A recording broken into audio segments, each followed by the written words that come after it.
Okay, so in the last class we were studying about bipedalism, how bipedalism developed in early hominins. So there is a role of rise in Himalaya in the development of bipedalism, as I have already told you. So how this has happened. So is this picture clear to you? This one? Yes, sir. This one. Is this clear? Because this is small. Okay, I'm making it large. Is this clear now? Yes, sir. Yes, sir. So what happened actually? I'll go in brief. That after breaking apart from the supercontinent Pangaea, okay, the land Gondwana land in which India, Australia, Antarctica, Africa was still the part. Okay, it then later India and Australia again and Antarctica again broke apart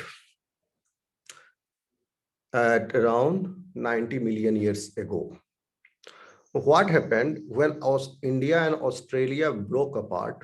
At that time, Madagascar was still part of India.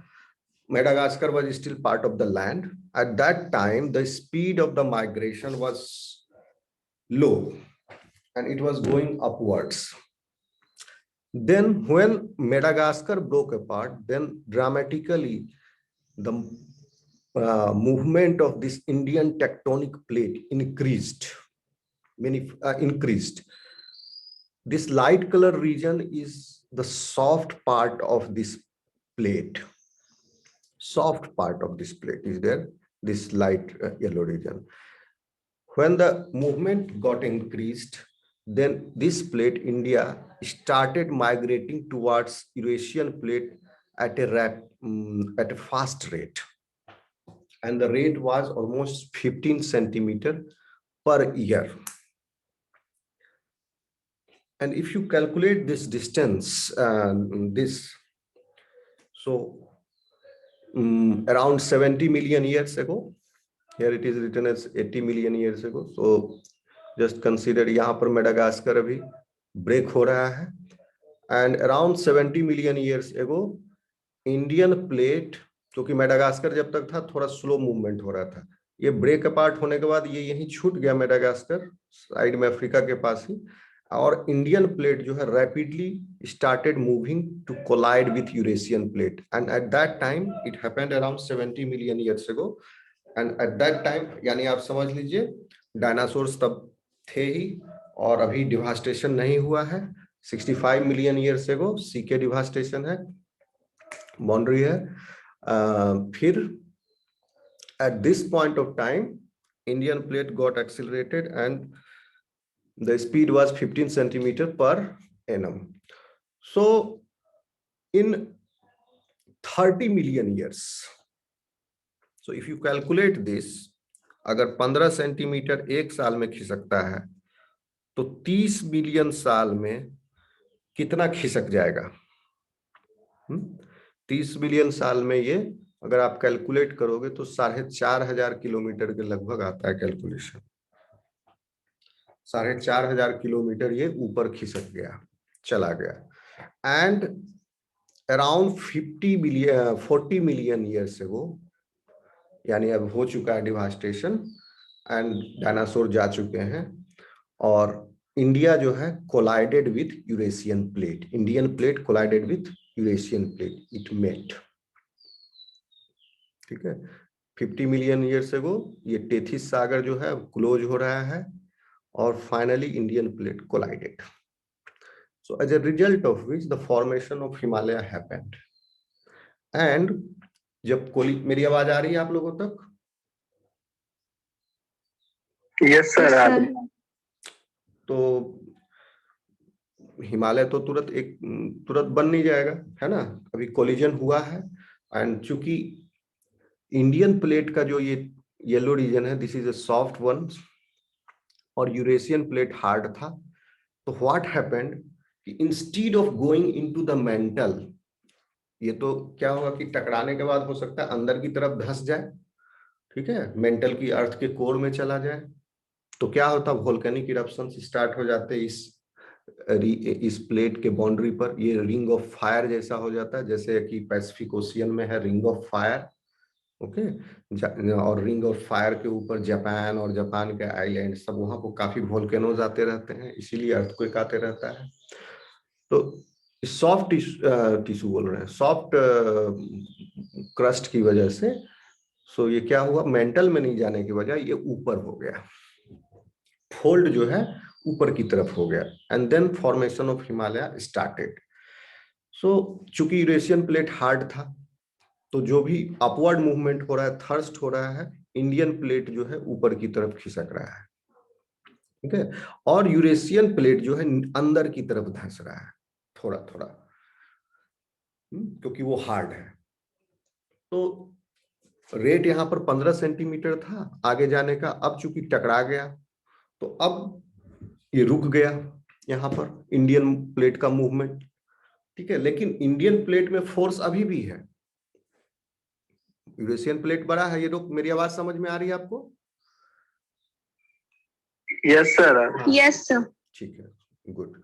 तो Indian plate में अभी भी movement है, कोई move करता हुआ चीज किसी चीज से टकराएगा तो उसको भी थोड़ा सा खिसकाएगा ही, और इसमें कंटिन्यूअस ये फोर्स आप कहोगे कहाँ से आ रहा है, this is coming from the rotation of earth. And क्या हो रहा है, अर्थ का रोटेशन पे अंदर में मोल्टेन कोर लावा सब है, ओके। तो वो हायर डेंसिटी है और फिर धीरे धीरे ऊपर डेंसिटी है, ओके। तो इस मूवमेंट की वजह से अंदर में कोर का भी मूवमेंट हो रहा है, तो लाइटर मटेरियल्स जो ऊपर में है उसका भी मूवमेंट होते रहता है। तो ये प्लेट्स जो है टूटते बिखरते रहते हैं अर्थ के लाइफ में। तो जब ये, ओके सॉरी, अर्थ जो है, जब इंडिया जो टकरा गया यहाँ पर, तो इसका मूवमेंट जो है स्लो हुआ, लेकिन फिर भी फोर्स इतना है कि ये अभी भी यूरेशियन प्लेट को ऊपर की तरफ पुश कर रहा है still, and at present day it is also moving, okay. लेकिन अब ये जो मूव कर रहा है, कितना मूव कर रहा है, 6.7 आपका centimetre per annum. Indian plate Eurasian plate को ढकेलते हुए पूरा साथ में, ये सब ऊपर की तरफ जा रहे हैं। इंडियन प्लेट ढकेलते हुए यूरेशियन प्लेट को भी ऊपर की तरफ ले जा रहा है 6.7 सेंटीमीटर। तो क्या होगा, आज से 10 मिलियन साल के बाद इंडिया जो है फिर खिसक के ऊपर चला जाएगा, ओके, 1500 किलोमीटर। तो खैर वो तो बात की बात है। अभी फिर क्या हुआ, 6.7, तो बाकी का फोर्स कहाँ गया, 15 सेंटीमीटर का ढकेल अपन खुले में जा रहा था, ये पानी में टकरा गया, तो 6.7, तो बाकी का फोर्स जो है हिमालय में लग गया फॉर्मेशन में। और present day Himalaya, actually Himalaya का ग्रोथ जो है इन डिफरेंट रीजन डिफरेंट है, इसीलिए पीक का हाइट डिफरेंट है। जैसे ईस्टर्न रीजन में जहाँ पीक का हाइट बहुत ज्यादा है, नंगा पर्वत जो है, तो वहां पर 15 सेंटीमीटर के या 10 सेंटीमीटर मिस्टेकिंग पर एनम की वजह से, पर एनम के रेट से हिमालय का हाइट बढ़ रहा है। एंड टुवर्ड्स ईस्टर्न रीजन जो है रेट थोड़ा कम है, 5 सेंटीमीटर है। तो हिमालय ऊपर उठ रहा है, लेकिन हिमालय का ये क्लोज कब हुआ, 40 मिलियन ईयर्स एगो, ठीक है। अभी तक होमिनिन्स आए नहीं है, अभी अर्ली साइनेप्सी, अभी मैमिलिया ही चल रहा है, ठीक है, मैमिली फॉर्म्स। देखिए 40 मिलियन ईयर्स एगो क्या था, 1 sec, let me refresh your memory.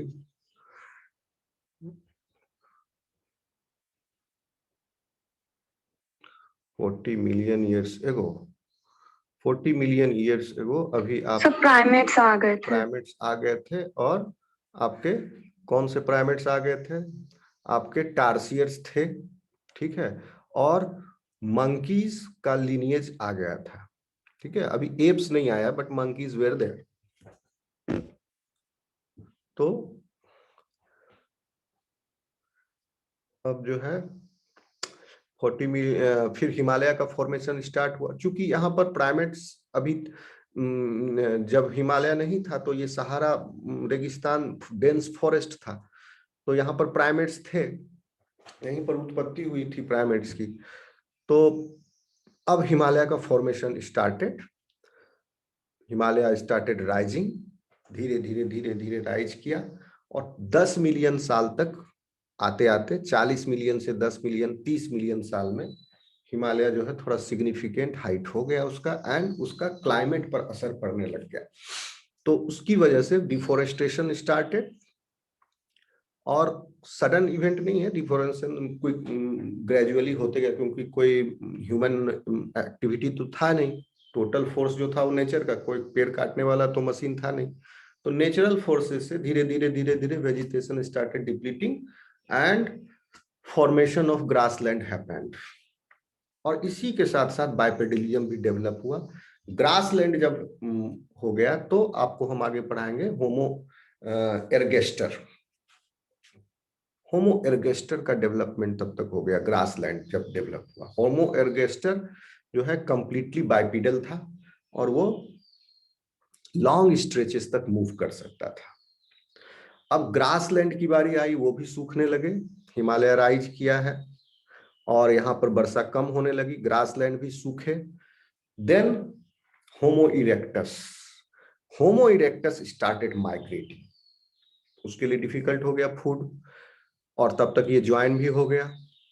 Homo started migrating out of the Africa and it went to Europe, then came to India, फिर इंडोनेशिया और आपका जावा सुमात्रा आर्कीपेलागो यहाँ पर, फिर then they went to Australia, फिर Siberia, धीरे धीरे world में वो फिर माइग्रेट करने लगे।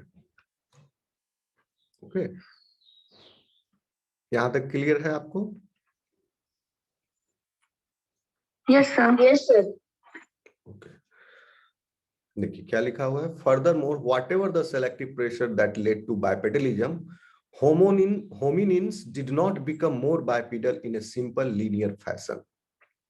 For example, Ardhipithecus had skeletal elements indicating that it could switch to upright walking, but also was well suited for climbing trees. Completely bipedal नहीं है आर्डिपिथिकस भी, ठीक है। आर्डिपिथिकस देखिए कब आया था, आर्डिपिथिकस 5 मिलियन साल पहले था।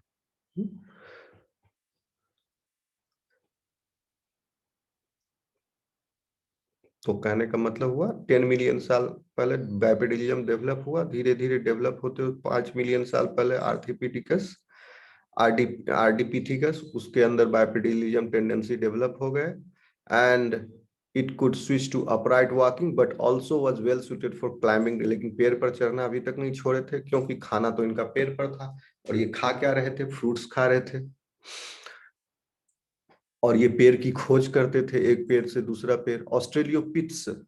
Australopiths seems to have various locomotor styles, and some species spent more time on the ground than others. Only about 1.9 million years ago did hominins begin to walk long distances on two legs.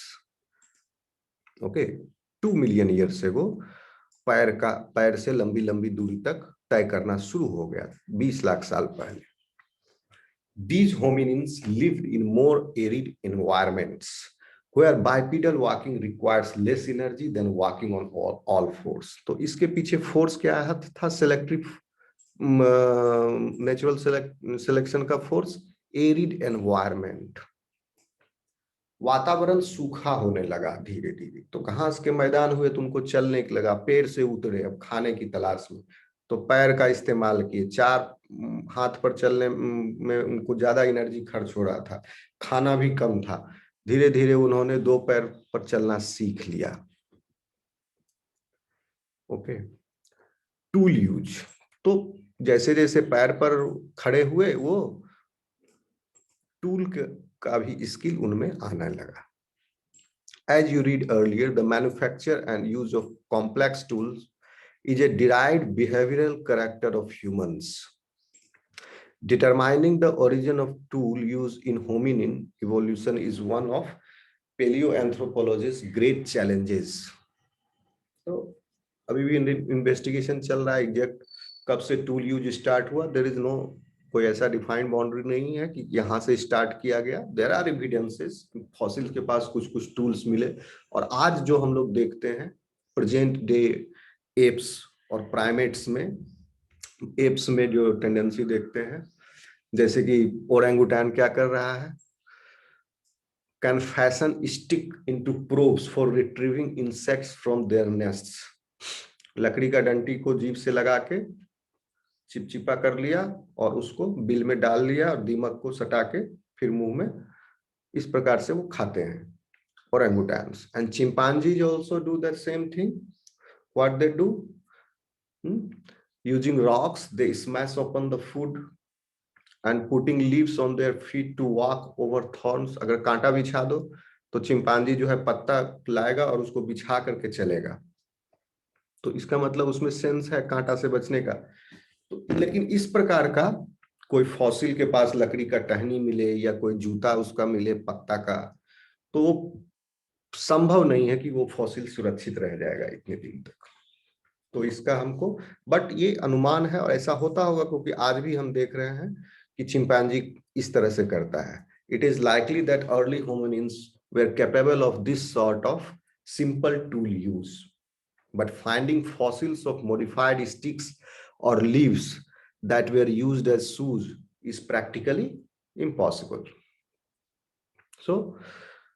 तो ऐसा tool जो पत्थर का हो, metal तो अभी तक इन्होंने यूज करना, पत्थर ही नहीं यूज करना सीखे हैं अभी, तो अभी पत्थर ही यूज करना सीखेंगे, बाद में मेटल की बारी आएगी तब ना वो हम लोगों को मिलेगा एविडेंस के रूप में। पत्ता और टहनी तो मिलेगा नहीं उनके द्वारा जो यूज किया, लेकिन यूज करते होंगे।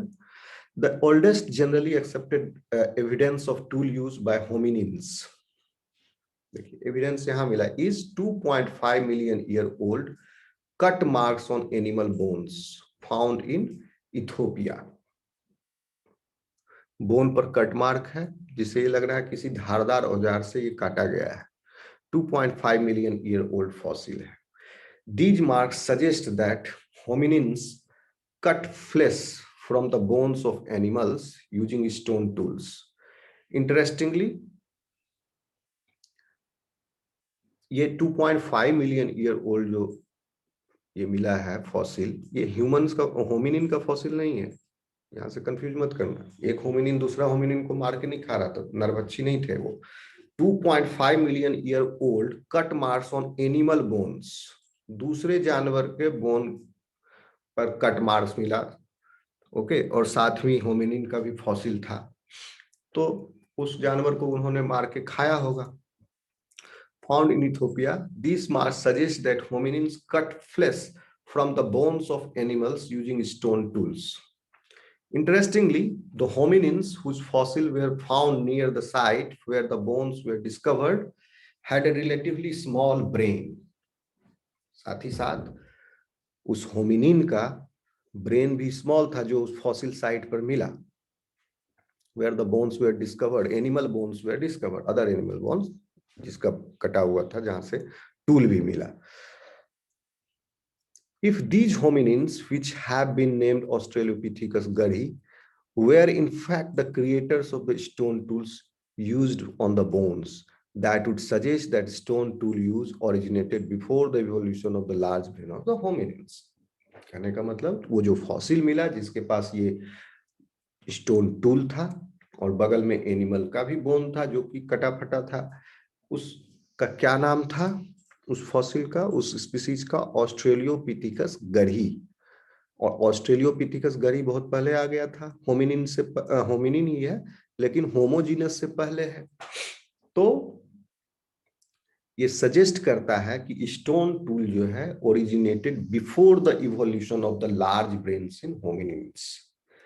दिमाग का विकास अभी हो ही रहा है, अभी लार्ज ब्रेन नहीं हुआ है, बहुत ज्यादा ही कम ही है, फिर भी उन्होंने स्टोन का टूल को रूप में इस्तेमाल करना सीख लिया। कोई आश्चर्य की बात नहीं है, चिंपांजी का भी ब्रेन स्मॉल है, वो भी पत्थर का इस्तेमाल करता है। ठीक है, ऑस्ट्रेलियोपिथेकस गरी देखिए, ये रहा आपका, शॉर्ट लिव्ड था, कुछ ही दिन तक के लिए था, दिन के लिए नहीं मतलब ईयर्स। ऑस्ट्रेलियोपिथेकस गरी, दिस इज ऑस्ट्रेलियोपिथेकस गरी, 2.5 million years ago, and it went extinct also at the same time. Can you see this? Yes, sir. Yes, sir. Yes, sir. Australopithecus gari, देखिए brain size is as evident from the size of the skull. It is small still. तो अगर सवाल कहीं कोई पूछे तो क्या बताओगे? First evidence of the stone tool during the human evolution कौन सा था? ऑस्ट्रेलियोपिथेकस गरी। Okay, 2.5 million year old fossil। अब आते हैं हम होमोजीनस पर। तो यहां पर एक कनेक्टिंग लिंक नहीं, अब हम बीच में हमको फॉसिल और चाहिए होगा, या ये कह सकते हैं कि होमो जो है, Homo genus are the direct descendants of Australopithecus. Okay, और homogeneous is a separate lineage of the common ancestor of common ancestor of Australopithecus and homogeneous, और ऑस्ट्रेलियोपिथेकस lineage से ही एक सेपरेट लाइन होकर के होमोजीनस का विकास हुआ है, ऐसा हम निश्चित तौर पर नहीं कह सकते। ठीक है, तो earliest fossil that paleoanthropologists place in our genus, यानी our genus homo, include those of species homo habilis। इसमें 3-4 स्पीसीज है, जैसे एक है होमो हैबिलिस, दूसरा Homo ergaster, and third one is homo erectus, and then comes Neanderthals, and after that Homo sapiens. तो ये 4-5 चीज आप लोग याद रखोगे बस, मोटा मोटी, और भी होंगे, हैं कई सारे, लेकिन ये 4-5 याद रख लो बस। तो अर्लीस्ट फॉसिल दैट तो आप इसमें देखेंगे कि क्या हो रहा है इनमें, डिफरेंस क्या है? 2 मेजर डिफरेंस है, और भी डिफरेंसेस है, पर 2 मेजर डिफरेंस याद रखोगे। साइज ऑफ द स्कल वो बड़ा हो रहा है, और दूसरा क्या है बताइए, कोई गेस कर सकता है? सर वही बाइपेडलिज्म। बाइपेडलिज्म तो हाँ, और इम्प्रूव हो रहा है bipedalism. Yes yes sir, foramen magnum वाला। Bipedalism is also improving. ठीक है, लेकिन बाइपेडलिज्म इम्प्रूव हो रहा है, उसके पीछे जो स्ट्रक्चर है, जैसे स्कल का साइज जैसे बड़ा हुआ, अब क्या हो रहा है, साथ ही साथ बॉडी का हाइट भी बढ़ रहा है। ठीक है, बॉडी का हाइट बढ़ने के पीछे क्या रीजन है? पहले क्या था, एप के पास हाथ लंबा था in comparison to body, ratio जो था length of the hand divided by the height, length of the body, this ratio was more, this ratio was high. तो ये रेशियो घटा, अब क्या हुआ, बॉडी का साइज बढ़ रहा है और हाथ का साइज घट रहा है। तो बॉडी के साइज, बॉडी का लेंथ क्यों बढ़ रहा है?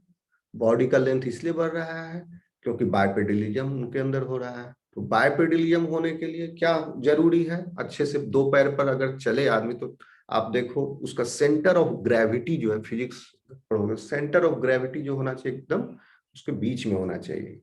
अगर वो ऐसे झुका हुआ रहेगा एनिमल, तो 2 पैर पर दौड़ नहीं सकता है, अच्छे से चल नहीं सकता है, वो अच्छे से सेंटर ऑफ ग्रेविटी उसके बीच में रहे। तो उसके लिए क्या होगा, पहले उसका कमर पेल्विक झुका हुआ था, now it will go straight, कमर भी सीधी होगी।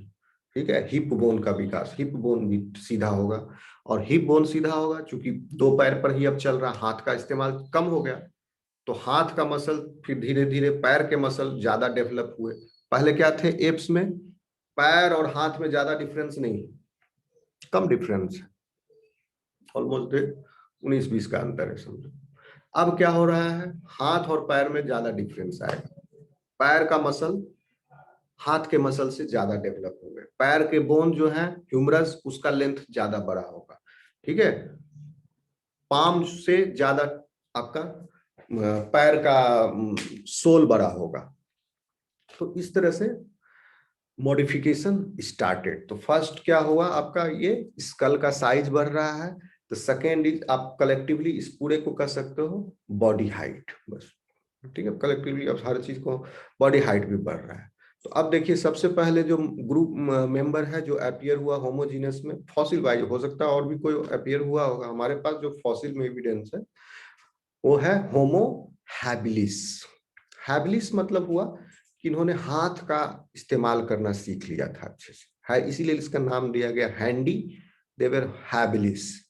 These fossils ranging in the age from 2.4 to 1.6 million years. उसके 1.6 मिलियन ईयर्स के बाद एक्सटिंक्ट हो गया। So clear signs of certain derived hominin characters above the neck compared to Australopiths. Homo habilis had a shorter jaw and a larger brain volume. अब क्या हुआ, पहले 400 था ऑस्ट्रेलियोपिथ का ब्रेन वॉल्यूम, अब इसका ब्रेन वॉल्यूम 600 से 750 हो गया। यानी अभी जो आपका brain volume, average brain volume है, उसका हाफ किसमें, होमो हैबिलिस में। और ये होमो हैबिलिस क्योंकि हैंडीमैन इनको नाम दिया गया, क्यों, क्योंकि इनके पास स्टोन टूल्स जो है have been found with some fossils of the Homo habilis. Stone tools अलग अलग तरह के इनके फॉसिल के पास मिले। आप कहोगे अभी थोड़ी देर पहले ऑस्ट्रेलियोपिथिकस गरही के बारे में बोले थे, तो ये फर्स्ट है और इसका फॉसिल 2.5 मिलियन ईयर्स पुराना, इससे भी पुराना है। इसके बाद जो फॉसिल मिले हैं उसके पास भी स्टोन्स थे, मोहनजोदारो में भी फॉसिल मिला, वहां भी स्टोन मिला है, तो क्या वो थोड़ी उतना पुराना है, वो हार्डली आपका 4000-5000 साल पुराना है। लेकिन यहां पर जो मिले होमो हैबिलिस वो बाद वाले हैं, गढ़ी के बाद, और इनके पास स्टोन टूल्स वैरायटी के थे, इसलिए इनका नाम दिया गया होमो हैबिलिस, मतलब हाथ से ये स्किल सीख गए थे। Fossils from 1.9 to 1.5 million years ago. अब देखिए ये होमो हैबिलिस के बारे में बता दिए, बस इतना ही जान लो आप। इसका मेन फीचर क्या है कि कंप्लीट फॉसिल नहीं मिला है, इसका शायद सिर्फ स्कल मिला था और हैंड वैंड मिला था, या देखना आप सर्च करना पूरा स्केलेटन इसका कैसा है, but still height is less. The second skeleton that we found is belonging from a different species. The term is them as Homo ergaster. ठीक है, फॉसिल्स फ्रॉम, और इसका अक्रेंस कब था, 1.9 to 1.5 मिलियन ईयर्स एगो, mark a few stages in hominin evolution, new stage in hominin evolution. Okay, so a number of paleoanthropologists recognize these fossils as those of a distinct species और नाम दिया उनका होमो एर्गेस्टर। याद रहेगा? Yes sir. ये skeleton दिख रहा है आपको, ये होमो एर्गेस्टर है, दिख रहा है आपको? Yes sir. इसमें आप नोटिस कर सकते हैं कि अब देखिए इसका बॉडी जो है स्ट्रेट हो गया है, ठीक है, लगभग स्ट्रेट हो गया है, और ब्रेन जो है थोड़ा सा बड़ा है, ठीक है, और ब्रेन जो है, स्कल्स जो है बड़ा है। अगर आप कंपैरिजन करो, देखिए होमो हैबिलिस से, अच्छा एर्गेस्टर को यहाँ नहीं रखा, ओके, डिफरेंट फिगर लेना चाहिए था बाय मिस। ओके, तो आप जान लीजिए इसका ब्रेन जो साइज था 900 सेंटीमीटर क्यूब हो गया होमो एर्गेस्टर का।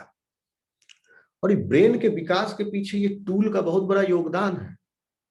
वो लाखों सालों तक इसी का आविष्कार करते रहे, कैसे हम पत्थर को घिसें, तोड़ें, शार्प बनाएं, अलग अलग शेप कर दें ताकि हम अलग अलग टूल बनाएं। तो ये दिमाग लगाते लगाते इनका दिमाग जो है बढ़ना शुरू हुआ, ब्रेन का विकास। ब्रेन के विकास के पीछे टूल का हाथ है, क्योंकि टूल की आवश्यकता उनको पेट भरने के लिए थी, शिकार करने के लिए थी, वो जरूरी था। फोर्स लगा वहां बहुत ज्यादा, नहीं तो भूखे सो जाते ये। और फूड जो था कम था, धीरे धीरे एनवायरनमेंट वहां सूख रहा था, एरिड हो रहा था। कहां पर ये अभी भी जो है, कहां पर है? अफ्रीका में ही है, अभी अफ्रीका से बाहर निकले नहीं है। समझ रहे मेरी बात को? होमो एरगेस्टर जो है, ये सब फॉसिल हमें अफ्रीका से ही मिले हैं। होमो एरगेस्टर का फॉसिल इंडिया से या यूरोप से नहीं मिला, एक भी फॉसिल नहीं है। सारे फॉसिल ये सब जो है अफ्रीका में मिल रहे हैं। किसी को network is very weak, due to which there is no connect my mobile and connect your voice is still not coming. आप लोगों को मेरी आवाज आ रही है? क्लियर है? Yes, या sir. कट कट के आ रही है? Yes, sir. आ रही है. कट कट के आ रही है क्या, कि सही से आ रही है? No, sir. No, sir. No, sir. Cut के आ रही है? No, sir. अच्छा ठीक, No, sir. चलो कोई बात नहीं। किसी पूजा को प्रॉब्लम है तो उसका हो सकता है लोकल प्रॉब्लम हो। तो क्या कह रहे थे? हाँ, ये दिमाग के विकास के पीछे ये टूल का हाथ है, क्योंकि ये लाखों सालों तक चला है।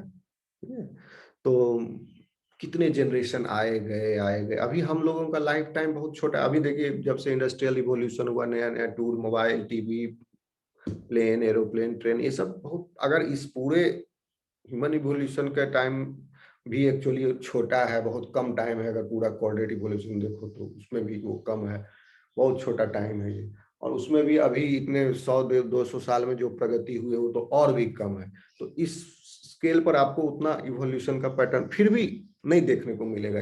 लेकिन फिर भी आप अभी भी अगर आप नोटिस करो, the next generation is sharper than the earlier generation. Although अब आप आपके ऊपर है, उस मिसगाइडेड मिसाइल है, अब वो उसके हाथ में आप जो दे दो वो उस डायरेक्शन में वो आगे बढ़ेगा लीनिएज में। तो डायरेक्ट आपको करना है, उसको इधर रखें या इधर रखें। Brain is there, sharper than you, they are sharper than you. So Homo habilis का ब्रेन साइज हो गया 900। एर्गेस्टर का कितना था? 600। एर्गेस्टर से पहले ऑस्ट्रेलियोपिथेकस का कितना था? 400। तो याद रहेगा, ऑस्ट्रेलियोपिथेकस 400, 600 एर्गेस्टर, 400, 600 हो गया हैबिलिस, और 900 हो गया एर्गेस्टर। ठीक है, एज वेल एज देयर। और साथ ही साथ हैबिलिस के पास, एर्गेस्टर के पास क्या है? लॉन्ग एंड स्लेंडर लेग्स, पैर भी लंबा हो गया, with hip joints well developed for long distance walking. Hip joint भी एक बहुत बड़ा रोल है इसका लॉन्ग डिस्टेंस वॉकिंग के लिए। Okay, so this is figure 34.49 that I have shown you this figure। और इसमें एक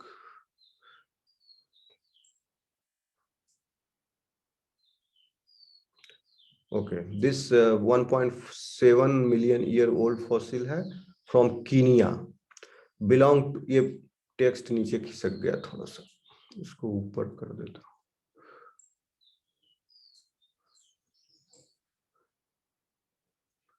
दिख रहा है आपको?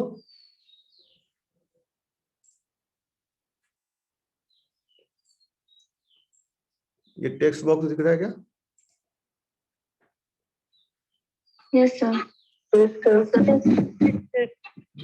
1.7 million year old fossil है this one of Homo ergaster found in Kenya, belonged to a young Homo ergaster male. This individual was tall, slender, and fully bipedal, and he had a relatively large brain. The fingers were relatively short and straight. धीरे धीरे finger भी short हो रहा है और straight हो रहा है। फिंगर इसलिए शॉर्ट हो रहा है क्योंकि अब पैर पर लटकना इन्होंने छोड़ दिया। जब तक पैर पर लटक रहे थे, ठीक है, थोड़ा थोड़ा लटक रहे थे, अभी भी होमो हैबिलिस क्या हुआ, वो टूल सीख गया। ओके, और चूंकि अगर फिंगर्स लंबे होंगे तो पत्थर पकड़ने में उनको दिक्कत होगा, स्टोन्स पकड़ने में, पेड़ पकड़ने में, या आर्बोरियल लाइफ में वो हेल्पफुल है। बट फिंगर्स जो है अगर लंबा होगा तो वो होल्ड करने में दिक्कत होगा, बड़ा उसका ग्रिप बनेगा। छोटा पत्थर तो धीरे धीरे फिंगर्स भी जो है, क्योंकि अब पेड़ का जरूरत पड़ा नहीं, अब स्टोन पकड़ने की जरूरत है। और सिर्फ स्टोन पकड़ने की नहीं, स्टोन से कुछ स्टिक अटैच करेगा, उसके लिए फिर छोटा ग्रिप चाहिए। तो इस तरह से फिंगर्स जो है शॉर्ट हुए और लंबे हुए, suggesting that Homo ergaster did not climb trees like earlier hominins. Homo ergaster fossil have been discovered in far more arid environments, और ज्यादा एरिड एनवायरमेंट हुआ than earlier hominins. तो आप इस तरह से कह सकते हैं एनवायरमेंट जैसे जैसे एरिड हो रहा है, और ज्यादा एरिड एनवायरमेंट जहां था वहां इसका फॉसिल मिला। तो इस तरह से जैसे जैसे एरिड एनवायरमेंट हो रहा है, साथ ही होमिनिन का भी इवोल्यूशन हो रहा है, and have been associated with more sophisticated stone tools. अब हैबिलिस से भी ज्यादा सोफिस्टिकेटेड स्टोन टूल्स इसके पास है। ऐसा नहीं कि होमो हैबिलिस ही सबसे ज्यादा था ना, होमो हैबिलिस से पहले ऑस्ट्रेलियोपिथेकस गरी था, थोड़ा थोड़ा थोड़ा वो सीख रहा था स्टोन टूल यूज कर रहा। अब इसमें ज्यादा एविडेंस मिला होमो हैबिलिस में। फिर देखिए ब्रेन भी 600 हो गया, अब 900 हो गया ब्रेन, और ज्यादा स्टोन टूल इसके पास है। ठीक है, इट्स स्मॉलर टीथ, हाँ एक चीज और, it's smaller teeth also suggest Homo ergaster either ate different foods than australopiths. तो दांत भी छोटा हो गया है, तो इसका मतलब ये है या तो ये प्लांट मटेरियल पर कम डिपेंडेंट हो गया, मोर ईट, ज्यादा मीट खाने लग गए, और प्लांट मटेरियल पर कम डिपेंडेंट हो गए। क्योंकि ये एरिड एनवायरनमेंट में रह रहा है, तो प्लांट फ्रूट्स और लीव्स जो प्लांट मटेरियल न्यूट्रिशन हो इसके लिए वो कम मिलेगा, तो मीट पर ये शिफ्ट हुए हैं। और मीट तो सॉफ्ट होता है, ओके, एंड और prepared some of its food before chewing, perhaps by cooking or mashing the food. तो ये भी हो सकता है कि इन्होंने खाना पकाना सीख लिया हो, आग का आविष्कार कर लिया हो, तो ये खाना पका के खा रहे होंगे जिससे दांत को कम मेहनत पड़ रहा हो, ओके, और इस प्रकार से दांत धीरे धीरे धीरे धीरे स्मॉल हो गया। अगर खाना पकाने नहीं सीखते हम लोग भी, अगर आप कच्चा खा रहे होते तो हम लोग का भी दांत लंबा रहता है, बड़े रहते, perhaps by cooking or mashing the food. तो कहने का मतलब होमो एर्गेस्टर ने, आप कह लीजिए कि खाना पकाना सीख लिया। ठीक है, ब्रेन साइज 900 हो गया, स्टोन टूल्स आ गए इसके पास कई तरह के, और खाना पकाना भी सीख लिया। Homo ergaster mark an important shift in the relative size of the sexes. ये भी इंपॉर्टेंट पॉइंट है, आप याद रखिए कि जब अर्ली होमिनिन्स थे, सेक्सुअल डायमॉर्फिज्म समझते हो आप लोग? What do you mean by sexual dimorphism? Yes, sir. Difference in physical appearance between two sexes of the same species, male और फीमेल के बीच में जो फिजिकल अपीयरेंस, मॉर्फोलॉजी के आधार पर जो अंतर है, that is sexual dimorphism. Genetically नहीं, सेल के अंदर नहीं, क्रोमोसोमल लेवल के अंदर, मॉर्फोलॉजिकली हम देख रहे हैं यहाँ पर ना। तो यहाँ पर क्या है, सेक्सुअल डायमॉर्फिज्म है। तो एप्स में सेक्सुअल डायमॉर्फिज्म जो था फिजिकल अपीयरेंस के आधार पर बहुत ज्यादा था, यानी मेल्स जो है वो फीमेल से उनका बॉडी वेट जो है कितना है, डबल है। फीमेल से मेल गोरिल्ला का बॉडी डबल है वेट में। ठीक है, तो ऐसा इसलिए था क्योंकि फीमेल्स को लेकर के कंपटीशन होता था मेल गोरिल्लाज में, पहले होमिनिन्स में, अर्ली होमिनिन्स में फीमेल्स को लेकर कंपटीशन होता है। तो इसकी वजह से मेल्स के बीच में कंपटीशन होने की वजह से बॉडी साइज जो है, जो ज्यादा तगड़ा होगा वो that will be successful in mating. तो इस तरह से मेल्स जो है ज्यादा उनका फेवर हुआ body size, females were smaller. और लेकिन जब पेरेंटल डेवलपमेंट स्टार्ट हुआ, ज्यादा से ज्यादा बच्चों का केयर, तो इसमें क्या हुआ, male and females were living together, they were spending more time together और they were spending more time in the family. Father भी जो है बच्चे की तरफ अटैच हुआ, तो वो भी उसके डेवलपमेंट पे ध्यान दे रहा है। तो उसका फिर जो ये फैमिली बॉन्डिंग जब हुआ, तो जो है धीरे धीरे जो है ये अंतर जो है मेल और फीमेल के बीच में, बॉडी डिफरेंस, वेट का डिफरेंस, अंतर कम होते चला गया। जैसे ह्यूमंस में this is around 1.25 times humans में, और गोरिल्ला में क्या है, डबल है। समझ रहे हो बात को? On average, देखिए लिखा है, in primates, the size difference between males and females is a major component of sexual dimorphism. On average, male gorillas and orangutans weigh twice as much as females of their species. In chimpanzees and bonobos, males, bonobos में थोड़ा और कम है, chimpanzee से भी कम है। In chimpanzees and bonobos में लगभग human जैसा है रेशियो, लेकिन यहाँ लिख रहा है 1.35। In chimpanzees and bonobos, males are only about 1.35 times as heavier as females. On average, Australopithecus afranis वो था 1.5 times, ठीक है, और चिंपैंजी 1.35। तो आप ये समझिए कि ऑस्ट्रेलियोपिथिकस से चिंपैंजी जो है ज्यादा इवॉल्व है। प्रेजेंट डे चिंपैंजीज का 1.35 टाइम्स है मेल का बॉडी फीमेल से, और ऑस्ट्रेलियोपिथिकस अफ्रेनिस जो था उस समय उसका 1.5 टाइम्स। इससे एक और सबूत मिलता है कि चिंपैंजी का लीनिएज जो है वो पहले डाइवर्ज हुआ, और चिंपैंजी उस लीनिएज का आज के चिंपैंजी टिप है, तो उनका बॉडी डिफरेंस भी 1.35। और ऑस्ट्रेलियोपिथिकस अफ्रेनिस जो है होमिनिन के एंसेस्टर से वो पहले है आज के चिंपैंजी से, तो उसका साइज है डिफरेंस है 1.5 times. But in early Homo, sexual dimorphism was significantly reduced, and this trend continues through our own species.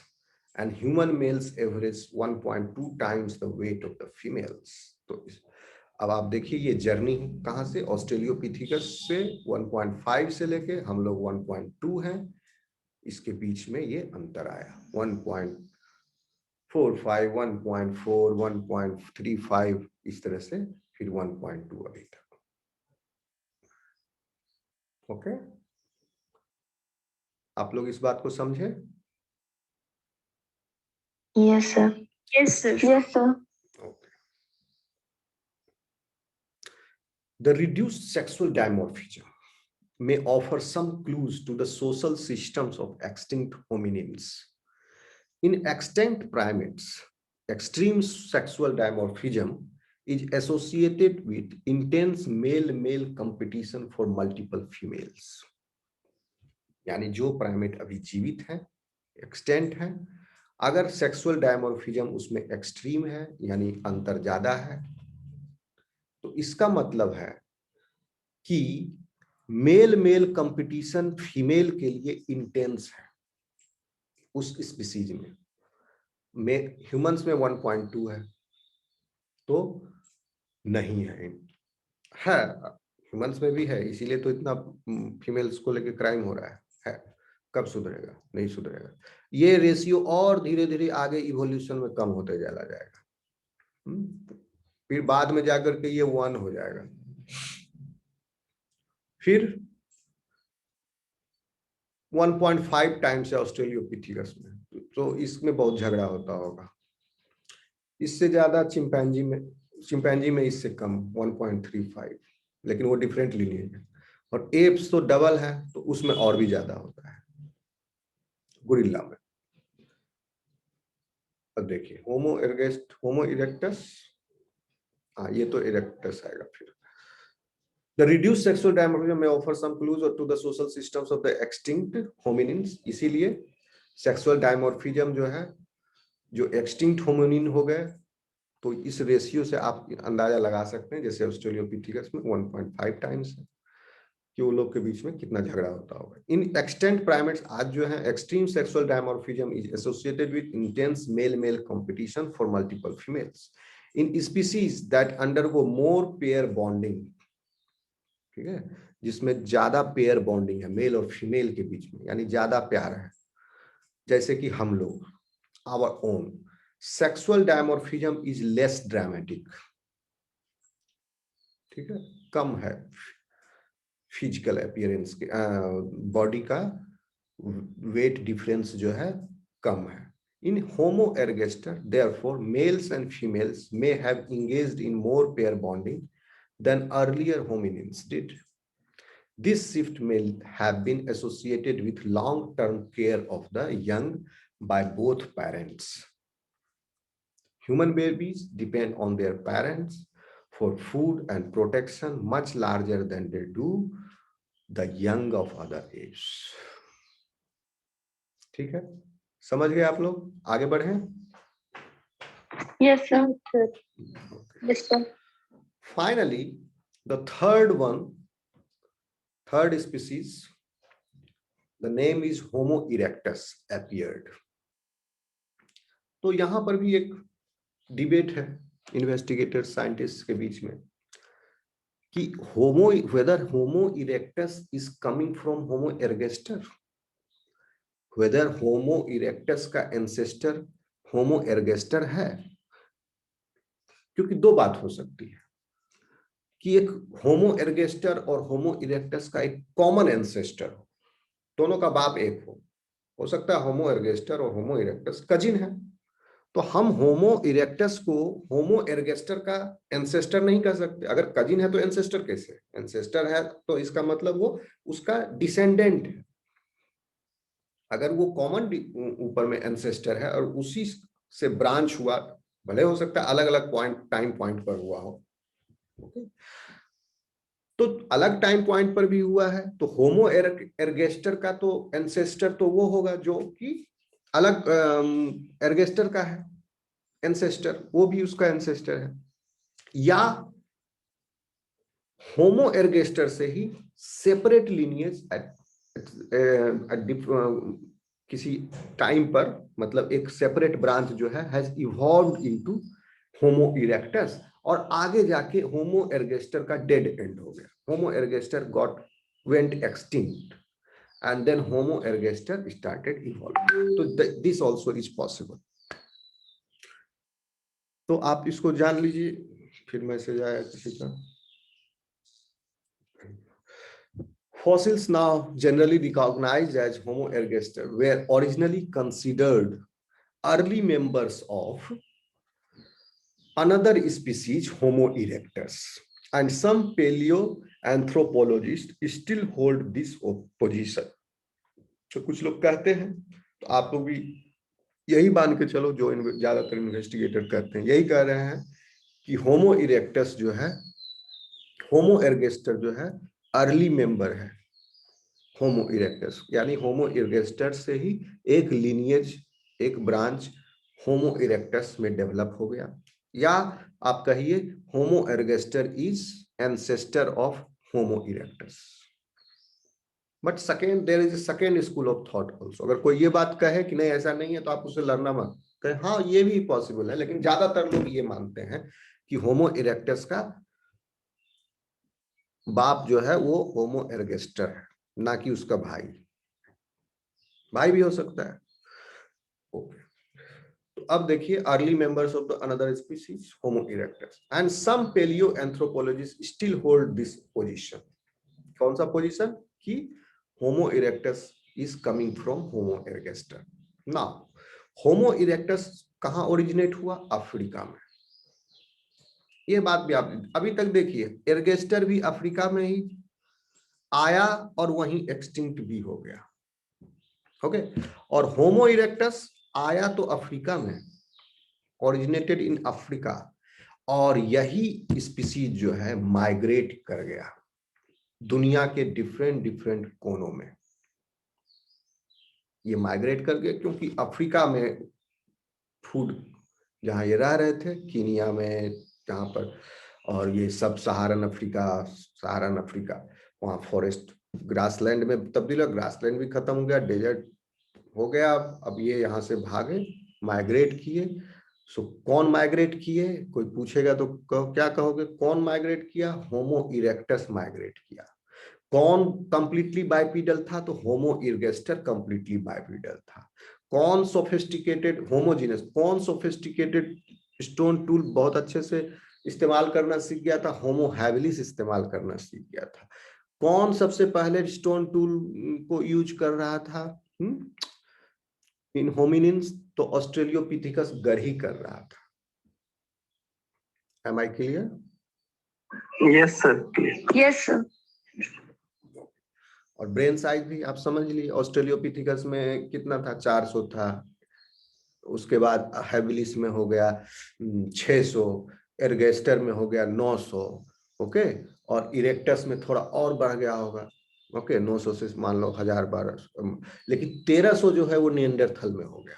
आज जो लगभग उसके बराबर आज के ब्रेन साइज जो है आपका, वो निएंडरथल में लगभग वैसा हो गया। तो Neanderthal were almost looking like humans only. बस निएंडरथल्स का क्या था, हाइट छोटा था, हाइट अभी भी छोटा है निएंडर का, और बॉडी चौड़ा था उसका, मसल काफी मस्कुलर बॉडी था। और उनका आईब्रो ब्रो जो था, ब्रो रीजन मतलब आई के ऊपर तो ये आईब्रो कहलाता है, और ब्रो अगर बोलोगे तो पूरा ये यहां से लेकर के ये बीच वाला को भी इंक्लूड कर लो, यहां से लेकर के यहां तक पूरा ब्रो रीजन ये उभार लिए हुए आगे था।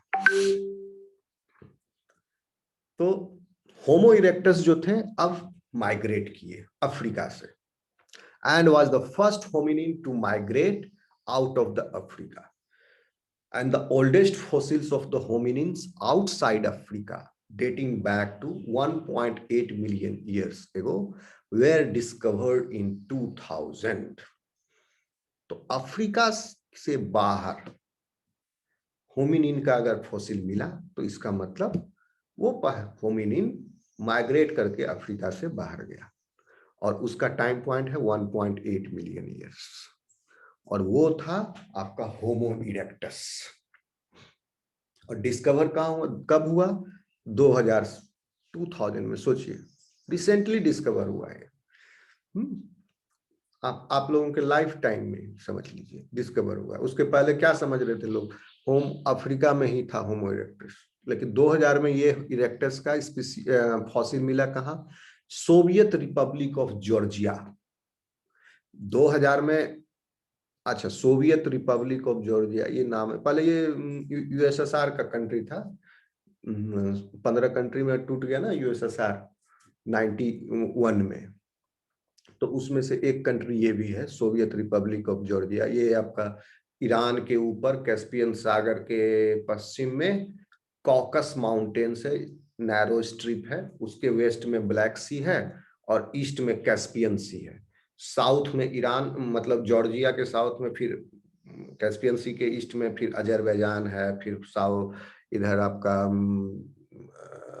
अर्मीनिया है, ठीक है। जॉर्जिया के नीचे अर्मीनिया, अभी कुछ पिछले साल बहुत भयंकर लड़ाई चला है अजरबैजान और अर्मीनिया के बीच में, ठीक है।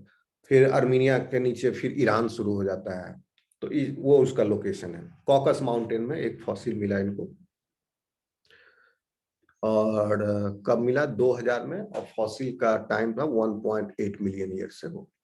होमो इरेक्टस इवेंचुअली माइग्रेटेड, तो इससे क्या पता चला कि होमो इरेक्टस जो है माइग्रेट किया एज फार एज, मतलब इसका मतलब तो यही पता चला होमो इरेक्टस जो है माइग्रेट किया अफ्रीका से और दूर दूर तक गया। लेकिन होमो इरेक्टस सिर्फ यहीं तक नहीं गया, जॉर्जिया तक। मतलब समझ लो आप, वर्ल्ड ज्योग्राफी आप मैप देखना, अफ्रीका से केनिया से निकला तो कैसे गया होगा, इधर से निकला नाइल रिवर के अलोंग होते होते इजिप्ट तक आया, इजिप्ट से फिर वो अभी ना स्वेज कैनाल हो गया, उसमें तो पूरा ब्रिज था, लैंड था, वो ब्रिटिश ने खोद के स्वेज कैनाल बनाया, तो उससे क्रॉस करके सिनाई पेनिनसुला, फिर ठीक है जो अभी लड़ाई चल रहा है फिलिस्तीन और इजराइल का, उस रीजन में आ गया सिनाई पेनिनसुला, फिर उसके बाद पैलेस्टाइन सीरिया होते हुए फिर टर्की होते हुए देन कॉकस माउंटेन में एंटर करके फिर साइबेरिया चला जाएगा, या कोई दूसरा अपना रास्ता पकड़ के इधर फिर अरेबियन डेजर्ट क्रॉस करते हुए ईरान डेजर्ट, ईरान तो पठार है, पूरा पहाड़ है खाली, उसके वेस्ट में डेजर्ट है, और ईरान के ईस्ट में फिर सिंधु घाटी का मैदान है, मतलब आपका ईरानियन प्लेट्यू खत्म हो जाता है फिर यहाँ डेरा इस्माइल खान के बाद। उसके बाद सिंधु घाटी का मैदान आ गया, फिर प्लेन आ गया, इंडिया में आ गए, फिर इंडिया से फिर हिमालय की वजह से ऊपर नहीं जा पाए होंगे, इंडिया में जो लिनिएज आ गया, फिर वहां से ये नीचे की तरफ गए, श्रीलंका में चले गए, आपके बोट बना बना के दूसरे आइलैंड में, इंडोनेशिया, मलेशिया, ये सब ओशियानिया के हर आइलैंड पे, इवन अंडमान निकोबार में भी चले गए कुछ रहने के लिए। तो धीरे धीरे ये सब ग्रुप जो है अलग अलग आइलैंड में चलते चला गया, ऑस्ट्रेलिया भी चले गए, और यही होमो इरेक्टस सब जगह माइग्रेट कर गया। तो आप ये कह सकते हैं कि हम लोग जो है, इसका मतलब Homo erectus is the ancestor of Homo sapiens, ठीक है, क्योंकि होमो सेपियन माइग्रेट नहीं किया, माइग्रेट होमो इरेक्टस किया। तो होमो इरेक्टस जो है जिस जिस रीजन में चला गया, जहां जहां जो जो चला गया, उससे फिर जो है होमो एक ब्रांच जो है होमो सेपियंस के रूप में विकसित हुआ, और होमो इरेक्टस फिर जाकर डेड एंड हो गया। तो जो ब्रांच निकला, अलग फीचर्स, उसका अलग बॉडी कलर, अलग बाल का स्टाइल, सब अलग अलग रीजन में हो गया। अब जो होमो इरेक्टस गया यूरोप साइड में, वो अलग कलर में डेवलप हो गया। जो होमो इरेक्टस चला गया इधर अंडमान में, वो अफ्रीका के जैसा दिखने में लगता है, अफ्रीका वाला भी वैसा ही।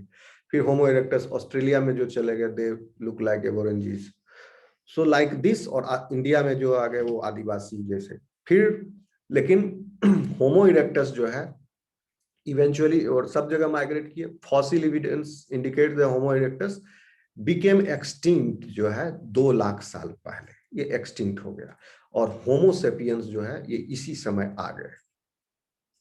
लेकिन इसके साथ ही साथ निएंडरथल्स भी आए। अब आप देखिए, होमो इरेक्टस से 2 लिनिएज गया, निएंडरथल्स, और कुछ साल पहले तक निएंडरथल को माना जाता था। ये देखिए, ये रेस यूरोपियंस इतने स्मार्ट, इतने चालाक थे, वो कहे एक व्हाइट सुप्रीमेसी है दुनिया में, इसी की वजह से बहुत मारकाट मचा ह्यूमन, क्योंकि यूरोपियन समझते हैं कि we are pure form of the race because we are white, we are pure humans.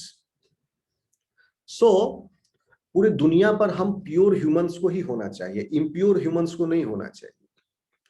तो इसीलिए वो ब्लैक्स को स्लेव किए, उनका स्लॉटरिंग किया, जीनोसाइड किया, बहुत मारे, लेकिन कंप्लीटली खत्म नहीं हुआ, लेकिन काफी ड्विंडल कर गया पॉपुलेशन। अफ्रीका में ड्विंडल कर गया पॉपुलेशन, ऑस्ट्रेलिया में ड्विंडल कर गया, आपका अमेरिकाज में ड्विंडल कर गए, इंडिया में बहुत ज्यादा पॉपुलेशन था, नहीं खत्म हो पाया। ओके, तो इस तरह से उन्होंने, और वो क्या सोचते थे यूरोपियंस की, वी आर निएंडरथल्स, ठीक है, वी आर निएंडरथल्स, निएंडरथल से हम लोग डिसेंडेंट हैं, और ये होमोसेपियंस जो है, ब्लैक्स जो है, वो अफ्रीका से जो इरेक्टस जो आया उसके डिसेंडेंट है। तो इतना भी तो एक थ्योरी था, तो वो भी कहते थे कि नहीं, ऐसा नहीं है, देयर इज निएंडरथल से ही फिर माइग्रेशन हुआ, तो वहां भी डिबेट था। और जो निएंडरथल्स यूरोप में रह गए, दे बिकेम व्हाइट, और जो माइग्रेट किए इस तरफ एशिया में, और उनका मिक्स कलर हो गया। लेकिन इस थ्योरी को बाद में चैलेंज करके उसको डिसअप्रूव कर दिया गया। मैं बताऊंगा कैसे साइंटिफिकली। समझ में आ रहा है आप लोगों को? Yes sir. सर आ रहा है। कोई सवाल है तो पूछो, बहुत सारे सवाल पूछ सकते हैं। अच्छा ठीक। सर, होमो रुडोल्फेंसिस का मतलब कैसे रिलेशन था? होमो रुडोल्फेंसिस, हाँ सही सवाल पूछी, तो हम भी वही चीज सोच रहे हैं, देखता हूँ। सर, हैबिलिस से पहले था क्या? 1 सेक। देखिए ये आया हैबिलिस के ही अराउंड, और हैबिलिस के एक्सटिंक्ट होने से पहले चला गया। यानी ये जो है कॉमन, ये देखिए इससे भी आपको एक इविडेंस, ये इस फिगर को अगर ध्यान से आप देखो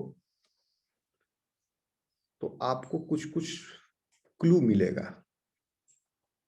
कॉमन एंसेस्टर का और साइड लिनेज का। देखिए sorry, the time of appearance of Homo habilis and Homo rudolfensis is the same. देख रहे हैं, दोनों सेम टाइम sir. पर अपीयर हो रहा है। दैट मीन्स ये दोनों का बाप एक है, फिर ये दोनों भाई भाई है। ऐसा नहीं है कि इससे ये निकला, ये दोनों का कॉमन एंसेस्टर है। ठीक है, तो होमो हैबिलिस जहां से आया, जिस स्पीसीज से डेवलप हुआ, उसी स्पीसीज से होमो रुडेल्फेंसिस भी डेवलप हुआ, और this is a different species, different lineage, और ये बाद में जाकर के एक्सटिंक्ट हो गया।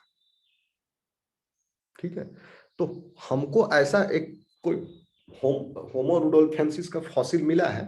क्योंकि ब्रेन साइज, इसका स्कल डिफरेंट था, स्कल साइज, तो इसको और इसके टाइम अकरेंस के आधार पर, रेडियो एक्टिव लेवलिंग के आधार पर इसका एज निकाला गया। तो होमो हैबिलिस के अराउंड इसका एज निकला। लेकिन होमो हैबिलिस का इंपॉर्टेंस इसलिए बढ़ गया, इस पर ज्यादा फोकस इसलिए दिए कि इसके फॉसिल के पास टूल्स मिले, सोफिस्टिकेटेड टूल्स। ठीक है, इसके फॉसिल के पास नहीं मिला हमें।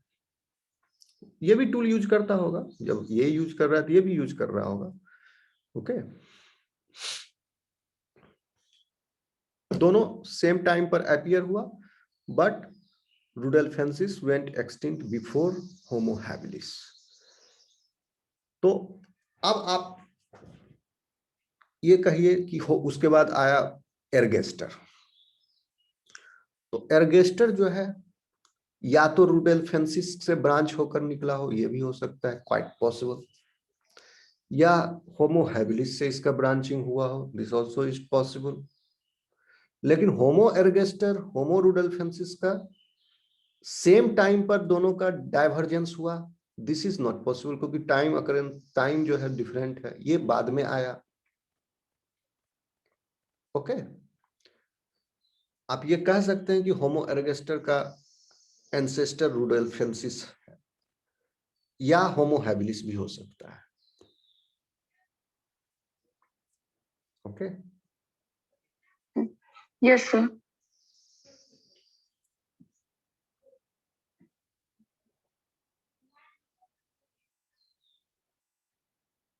देखिए ये एक फिगर मैंने यहाँ लगाया है, इसको थोड़ा सा हम, दिख रहा है आपको?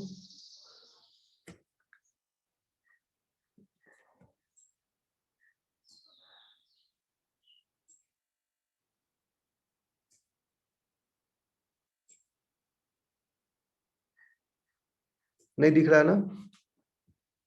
क्लियर नहीं है। क्लियर नहीं है सर। अभी हुआ कुछ क्लियर? हाँ सर। यस सर, दिखा सर। Yes sir. देखिए one by one, Ardipithecus ramidus important hominin, सब बहुत सारा होमिनिन है, सबको आपके माइंड के कैपेसिटी से बाहर है, बस कुछ कुछ जान लीजिए। Ardipithecus ramidus, the most primitive hominid yet found, सबसे primitive hominid yet found. This species has more chimpanzee like features than any other human ancestor. Ardipithecus ramidus may have walked upright, हो सकता है ये सीधा चलता होगा, लेकिन लॉन्ग डिस्टेंस तक नहीं। Other fossils discovered with Ardipithecus ramidus suggest that the species lived in the forest. ठीक है, अदर फॉसिल्स, अदर फॉसिल का मतलब इसके फॉसिल के साथ और भी कुछ जो फॉसिल मिला, हो सकता है प्लांट मिल गया, कुछ एनिमल्स मिल गए जिसका ये शिकार किया होगा, जो अदर फॉसिल मिला साथ साथ, तो इसे लग रहा है कि ये जंगल में ही रह रहे हैं। और हाँ, उस समय अफ्रीका के घने जंगलों में, जो सहारा रेगिस्तान है और सब सहारन अफ्रीका है, वहां पर ये रह रहे थे घने जंगलों में 4.4 मिलियन ईयर्स एगो। First fossil was found in 1992। सोचिए ये सब रिसेंट डिस्कवरी है आर्डिफिथिकस रेमिडस का। फिर उसके बाद ऑस्ट्रेलियोपिथिकस एनामेंसिस, ये कब रह रहा था 3.4.2 से 3.9 मिलियन ईयर्स एगो। First fossil was found in 1965 exhibiting some chimp-like characteristics. Anamensis jaws are more primitive than those of later hominids, and yet its humerus, यानी arm का bone, is quite human-like. That means Anamensis जो है अब उसका हाथ जो है पैर से छोटा है, तो धीरे धीरे ये खड़ा हो गया है। बॉडी वो जो रेशियो है 4 आर्म बटा बॉडी हाइट वो इसका कम हो गया है, इसीलिए R is more quite human like, not absolutely human like, quite human like. Characteristics of its tibia, lower leg bone, tibia fibula होता है ना ह्यूमरस के नीचे 2 बोन, और हाथ में रेडियो अल्ना होता है, indicates that Anamensis walked on 2 feet। तो बोन से भी लग गया, 2 आराम से 2 बोन ये चल रहा था 2 फीट, लेकिन ये भी कंप्लीटली बाइपिडल नहीं है। ओके फिर Australopithecus afarensis, this species include Lucy, Lucy हम बता चुके हैं 3.2 million year old fossil found by Donald Johnson. Afarensis small brain case small है and relatively large teeth and chewing muscles are similar to those of chimpanzees. However, their teeth as well as their legs and pelvis bones exhibit human-like characteristics. They range in height from 3.5 feet to 5 feet and walked upright। 3.5 feet से 5 feet तक इसका लंबाई था और सीधा चलता था, लेकिन दौड़ नहीं सकता था सीधा, और लंबा डिस्टेंस तक नहीं चल सकता। तो कंप्लीटली बाइपिडल उसी को कहेंगे जो लंबे समय तक चल सके। अगर हम आपको कहें कि भैया चलो 5 किलोमीटर, तो कभी ऐसा नहीं होगा कि आप थक करके 4 पैर पर चलना शुरू कर दो, ठीक है, थक के आप बैठोगे ही, ऐसा नहीं कि हाथ का भी सहारा लेके चलने लगोगे। लेकिन ये थक जाएगा तो चारों पैरों पर चल, मतलब जहां पर इसको जरूरत पड़ेगा वहां हाथ का भी सहारा ले रहा था ये। They were not completely bipedal. Australopithecus robustus आया, फिर ये believed to be roughly the same size of the Aphronesis, and robustus had a large, robust, heavier, thicker skull. Size same है लेकिन मुंडी जो है इसका बड़ा हो गया, as well as jaw and large teeth that were well adapted to chewing. Like some present-day apes, this species had a sagittal crest, a ridge running from front to back on the top of the skull. यहाँ पर जो है sagittal ridge, यानी आप देखोगे तो ये जो है बीच में एक उभार है, ठीक है। अभी भी in some humans you can find there बीच में यहाँ पर।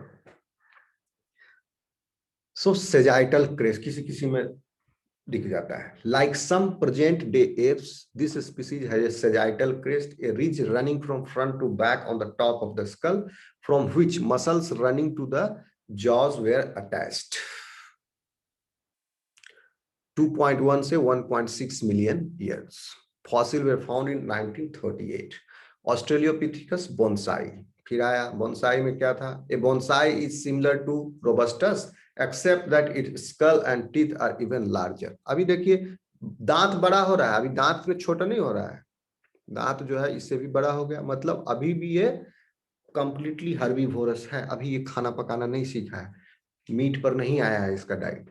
Some experts consider too closely related, both branching from another species called Australopithecus aethiopicus. Other believe robustus evolved from Africanus। Okay. Others believe robustus evolved from Africanus. Like all of the Australopithecus species, bonsai walked upright। ये भी चल रहा है, लेकिन still this is not completely bipedal, चल रहा है लंबा डिस्टेंस तक नहीं। और चूंकि दांत बड़ा है, हर्बी कंप्लीटली इसका फीडिंग हैबिट जो है वो पेड़ पत्ते टहनियां ही है, तो दांत बड़ा है, तो इसका मतलब पैर पर अभी भी ये लटक रहा है और वॉक स्ट्रेट, तो थोड़ी देर तक चल रहा है, कंप्लीटली बाइपिडल नहीं है। होमो habilis, homo habilis which actually, अब यहाँ पर हैंडीमैन, यहाँ पर दांत छोटा हो गया होमो हैबिलिस का, और इनके पास टूल भी मिला, जिससे ये पता चलता है कि ये शिकार करते थे। Handyman is apparently the first species to make and use of primitive stone tools about 5 feet tall. अब देखिए 5 फीट हाइट हो गया इसका, एंड वेइंग 100 पाउंड्स, रफली 50 किलो का है ये। ये आधा किलो से कम ही होता है, 1 पाउंड 400 ग्राम समथिंग होता है, मान लो 50। Homo habilis had a brain that was larger than the largest Australopithecus brain. ठीक है, तो लार्जेस्ट ऑस्ट्रेलियोपिथिकस ब्रेन कितना था? 400 था। अब हैबिलिस के बाद 600 हो गया centimetre cube. Homo erectus, the first example of homo erectus known as Java man, और इसके बाद इसमें नहीं दिया है होमो इरेक्टस एर्गेस्टर डुडलफेंसिस, नहीं दिया है। अच्छा ठीक है, ये 8 भी जान लो, बहुत है। The first example of homo erectus known as Java man was discovered in Indonesia in 1893। देखिए यहां पर लिख रहा है 1893 में डिस्कवर हुआ homo erectus, and 1 second, Homo erectus and Homo erectus originated in Africa. The oldest fossil of hominins outside Africa dating discovered in 2000 में मिला जॉर्जिया में Homo erectus का। और लेकिन Homo erectus का एक फॉसिल जो है 1893 में भी डिस्कवर हुआ था। कहां पर? इंडोनेशिया में, लेकिन उस समय उतना पता नहीं था साइंटिस्ट को ये है क्या। Homo erectus known as Java man was discovered in Indonesia 1893. Fossil remains of Homo erectus have since been found in throughout Africa and Asia, making it first wide-ranging hominid.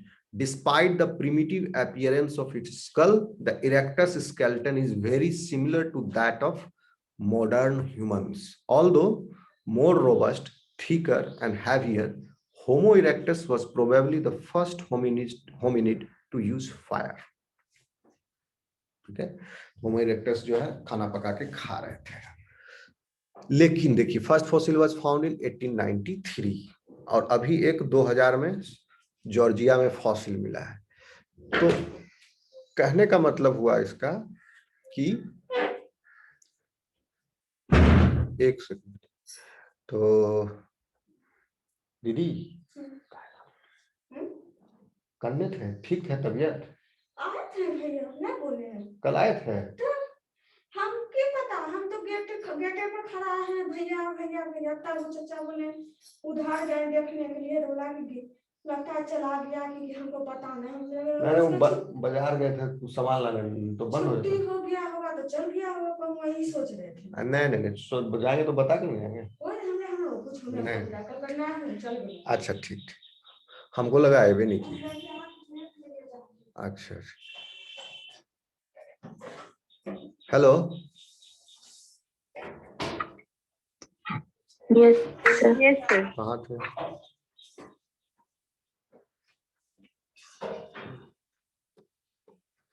अच्छा कहाँ थे? होमो हैबिलिस ये हो गया। Sir 2000 में एक मिला था ना? हाँ 2000 में मिला, ठीक। तो कहने का मतलब हुआ कि ये एक्सटिंक्ट हुआ, लेकिन एक इंटरेस्टिंग बात क्या है यहाँ पर कि एक्सटिंक्ट तो हुआ, fossil of the Homo erectus became extinct sometime after 0.2 million years ago. ये 2 लाख साल हो गया, 0.2 million years ago, ठीक है ना। तो वन ग्रुप में है persisted in Java until 50,000 साल पहले तक, और जावा में सब जगह से एक्सटिंक्ट नहीं हुआ, जावा में अभी 50,000 साल तक ये था होमो इरेक्टस, और इसी का फॉसिल जो है उसका एज निकाला गया जो फॉसिल मिला जावा में 1893 में, तो उसका एज कितना निकला? 50,000 साल। ठीक है, तो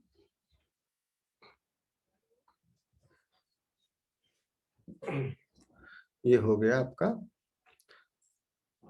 होमो इरेक्टस।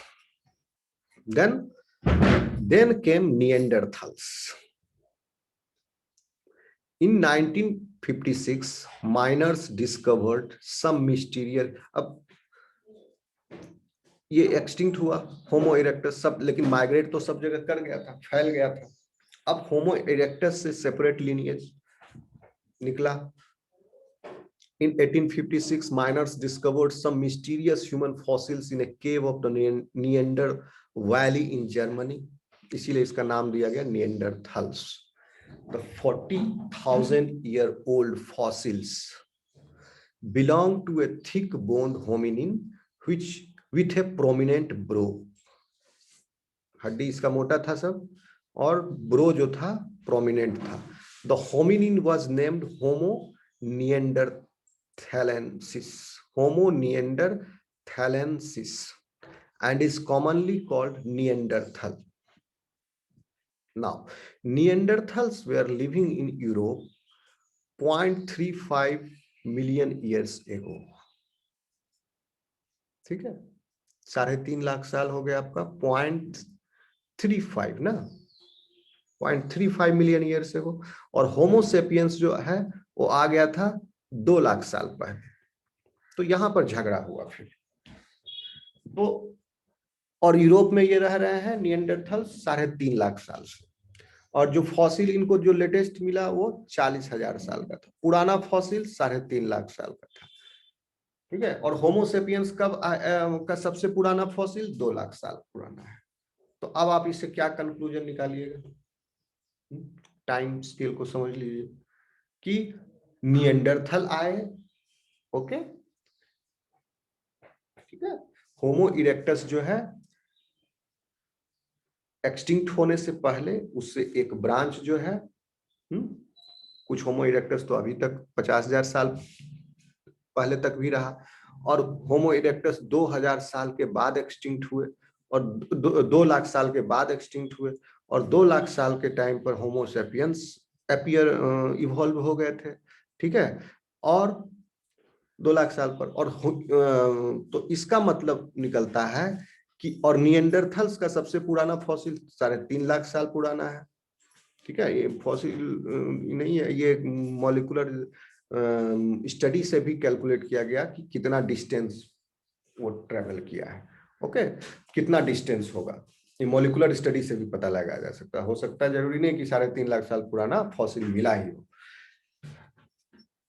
क्योंकि जीन्स में भी चेंजेस आते हैं, तो वो देखा जाता है how many nucleotide base pair changes are happening in 1 million years, per million years, per 1000 years कितना चेंज हो रहा है, तो उससे डिस्टेंस कैलकुलेट किया गया। तो पहले 3.5 लाख साल पहले निएंडरथल आए। तो अब क्या आप कंक्लूजन निकालोगे?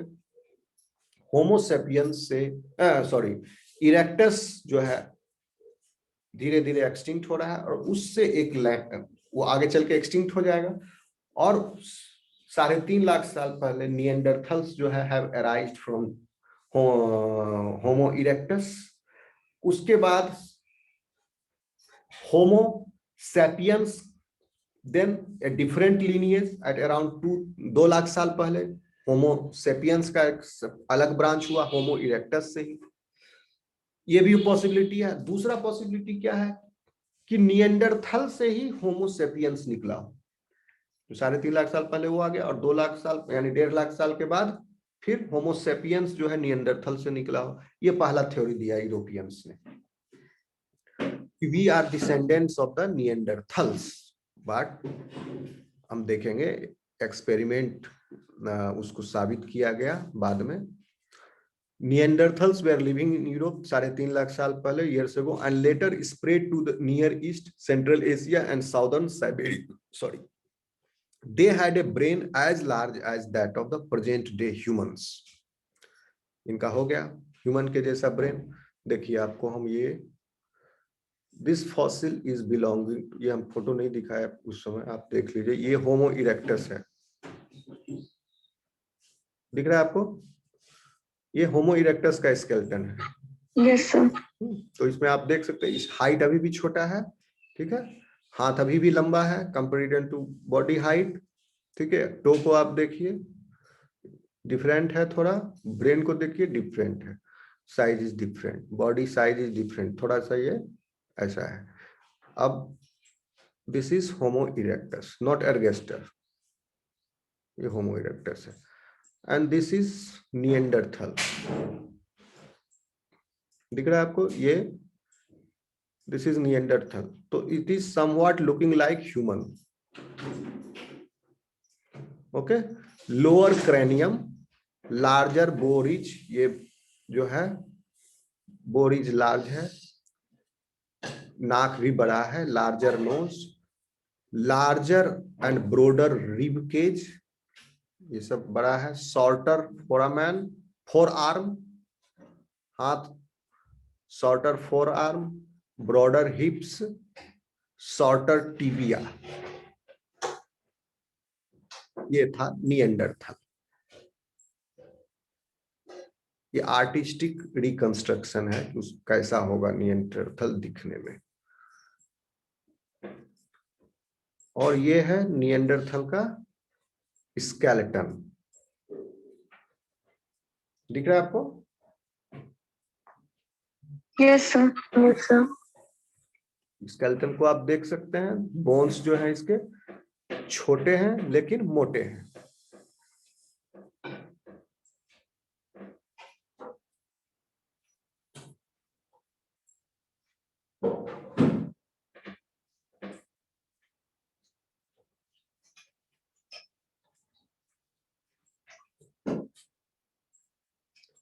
Neanderthals.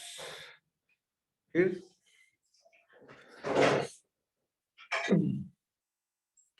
the hominin was named in 1956 miners discovered some mysterious human fossils Neanderthals, the 40,000 साल पुराना फॉसिल ये था, ये और 3.5 लाख साल पहले आ गया, इस साइबेरिया में चला गया, और बाद में ये इन्होंने अच्छे तरीके से, इनकी क्या खासियत थी, इनका ब्रेन जो था बड़ा था, प्रेजेंट डे ह्यूमन के लगभग था, और इनके अंदर, कल कोई पूछ रहा था धर्म का विकास कैसे हुआ, देखो इनके अंदर थोड़ा बहुत राइचुअल्स का विकास हो गया था, they were burying their dead and hunting tools, तो ये लोग कुछ कुछ कस्टम्स का फॉलो करने लगे थे, यानी जो इनके मेंबर्स मर जाते थे उनको ऐसे ही खुले में नहीं छोड़ देते थे, ठीक है, पहले क्या होता था, खुला, जो मर गया खुला में छोड़ दिया, जानवर क्या करता है, छोड़ के चला जाता है, थोड़े वो गड्ढा खोद के उसको गड़ता है। तो ये were they started burying their dead and made hunting tools from stone and wood, पत्थर से और लकड़ी से अपना ये औजार बनाने लगे। But despite their adaptation and culture, Neanderthals apparently became extinct about 28,000 years ago.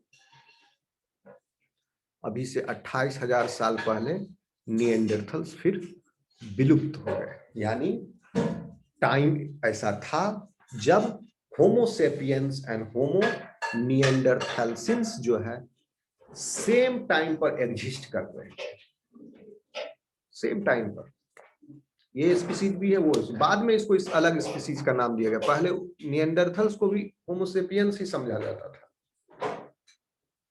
ठीक है, लेकिन इसको अलग किया गया, उसके पीछे मॉलिक्यूलर स्टडी करके कैसे अलग किया गया, डीएनए स्टडी किया, क्योंकि at one time many paleoanthropologists considered Neanderthals to be a stage in the evolution of Homo erectus, okay, into Homo sapiens, यानी निएंडरथल जो है होमो इरेक्टस और होमो सेपियंस के बीच में आया, लेकिन now most have abandoned this view partly due to the analysis of mitochondrial DNA. तो अगर जीनोमिक स्टडी करोगे तो थोड़ा सा ज्यादा मेहनत है, तो माइटोकॉन्ड्रियल डीएनए का स्टडी किया गया, क्योंकि डीएनए माइटोकॉन्ड्रिया में DNA is circular and short in length, और माइटोकॉन्ड्रियल डीएनए जो है आपको पता है कहां से आता है माइटोकॉन्ड्रियल डीएनए? माइटोकॉन्ड्रियल डीएनए का एंसेस्ट्री कैसा है? एनीबॉडी? आवाज आ रही है मेरी? Yes sir. आपके अंदर माइटोकॉन्ड्रिया का डीएनए कहां से आया? मदर से कि फादर से?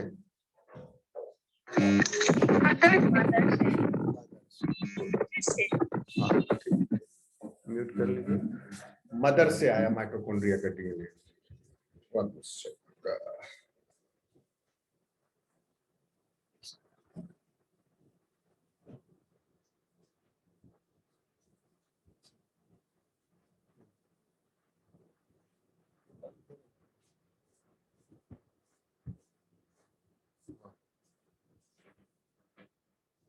मदर से आया माइटोकॉन्ड्रिया का डीएनए। ओके, तो मदर के अंदर भी मदर से आया, उनके मदर में मदर से आया। तो चूंकि एग जो है आपका, उसी में माइटोकॉन्ड्रिया होता है, स्पर्म में माइटोकॉन्ड्रिया जो है होता है, लेकिन वो ट्रांसफर नहीं होता। स्पर्म से जब फर्टिलाइजेशन होता है तो स्पर्म से सिर्फ 2 ही चीज जाता है एग में। एक जो है आपका सेंट्रियोल, ठीक है, प्रॉक्सिमल सेंट्रियोल, जो कि आगे फर्टिलाइजेशन के बाद जो फर्स्ट क्लीवेज होगा उसमें सेंट्रियोल कंट्रीब्यूट करता है। And the second thing nucleus. 2 ही चीज कंट्रीब्यूट करता है। तो माइटोकॉन्ड्रिया जो है आपके अंदर सारे सेल्स का, वो आपके मदर से आया है। तो माइटोकॉन्ड्रियल जीन्स जो है उसका लीनिएज कैसा है? जीनोमिक जीन जो है, न्यूक्लियस के अंदर जो जीन है उसका लीनिएज कैसा है? Half from father and half from mother. और माइटोकॉन्ड्रिया में जो है इस कंप्लीटली 100% फ्रॉम मदर। मदर के अंदर भी उसके मदर से आया। यानी आपका माइटोकॉन्ड्रियल जीन जो है और आपकी नानी का जो है वो सेम माइटोकॉन्ड्रिया है। फिर नानी का भी उनका नानी ऐसे डायगोनल है पूरा ये। तो माइटोकॉन्ड्रियल डीएनए स्टडी किया गया और इससे पता लगा क्या? ये फिगर आपको दिख रहा है,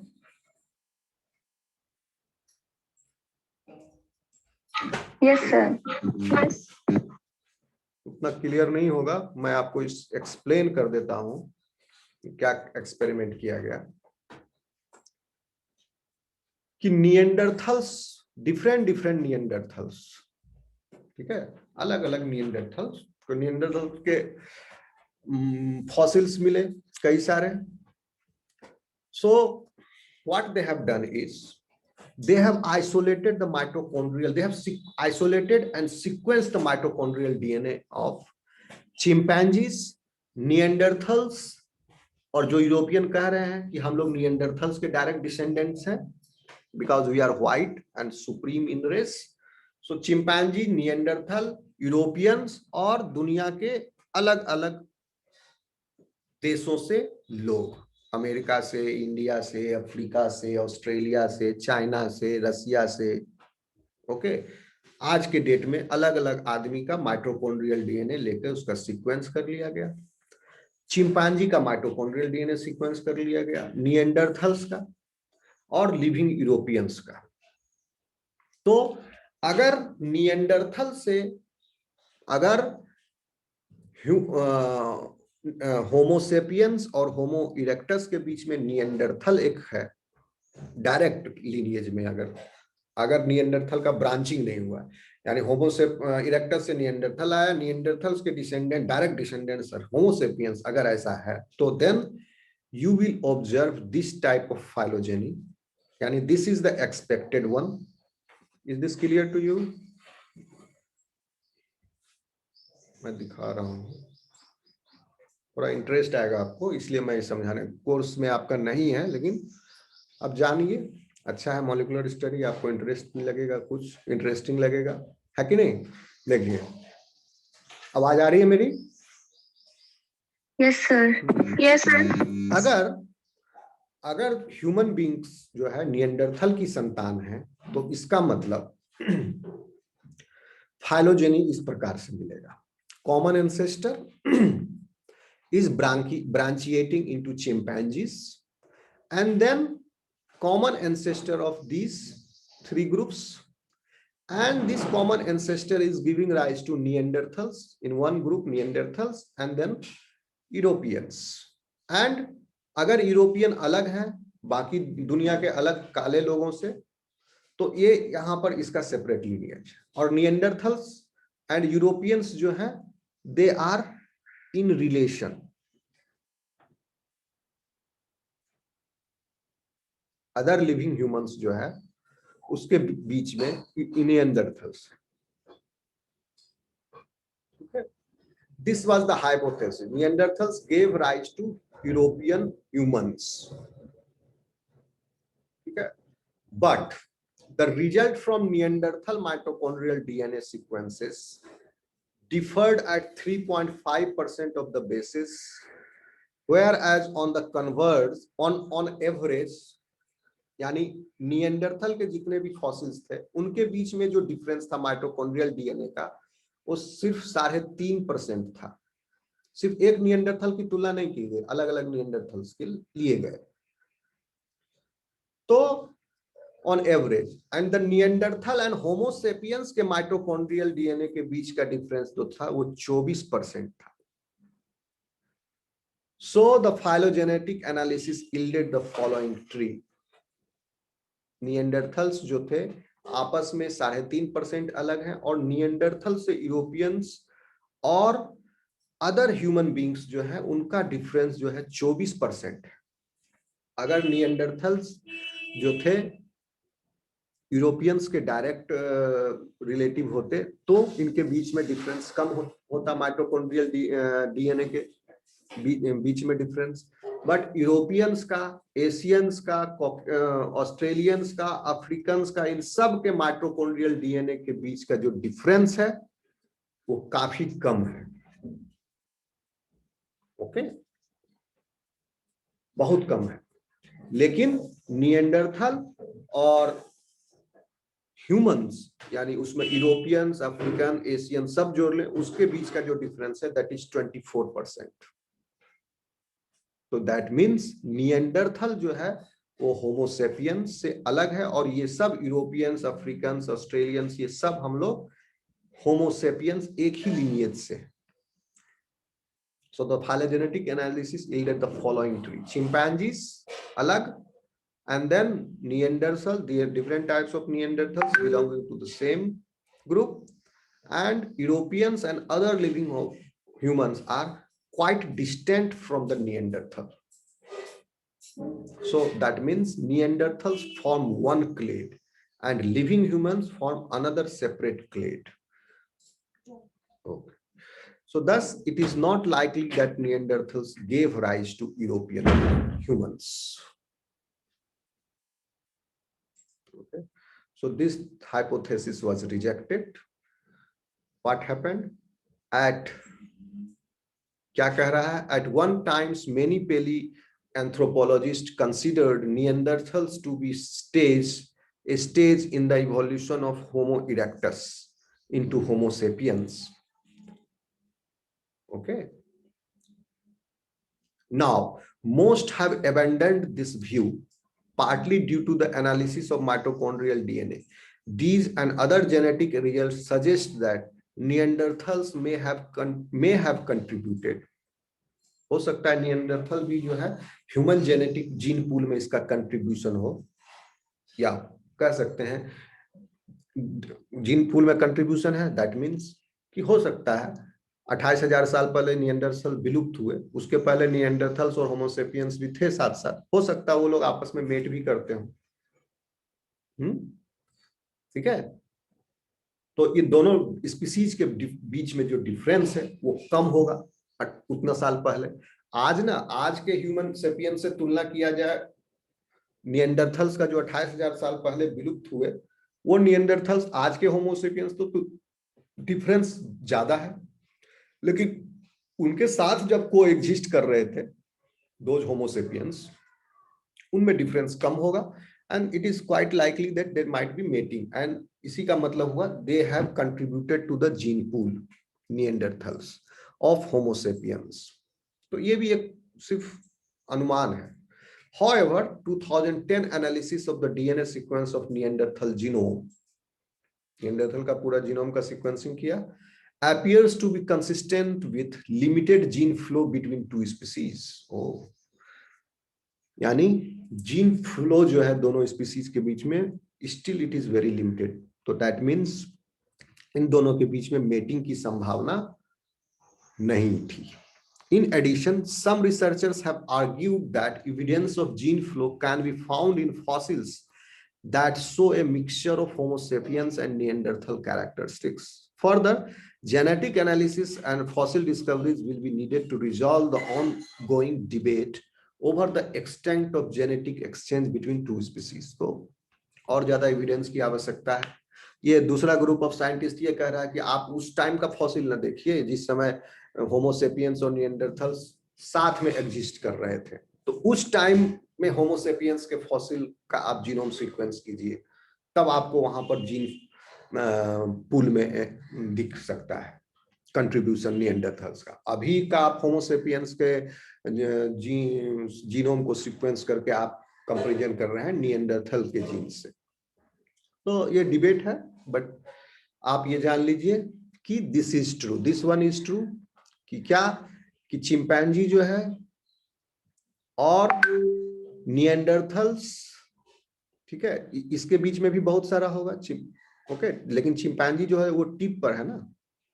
तो आप इस कॉमन एंसेस्टर का early hominins Australopithecus erectus, okay, habilis, ये सब होंगे बीच में इन डिफरेंट लीनिएज, और एक different lineage Neanderthal, and then Europeans and humans. तो निएंडरथल और ह्यूमंस जो है इन दिस ह्यूमन ग्रुप सबको इंक्लूड कर लिया, यूरोपियन, एशियन, अफ्रीकन और निएंडरथल, ये सब का एंसेस्टर एक है. Okay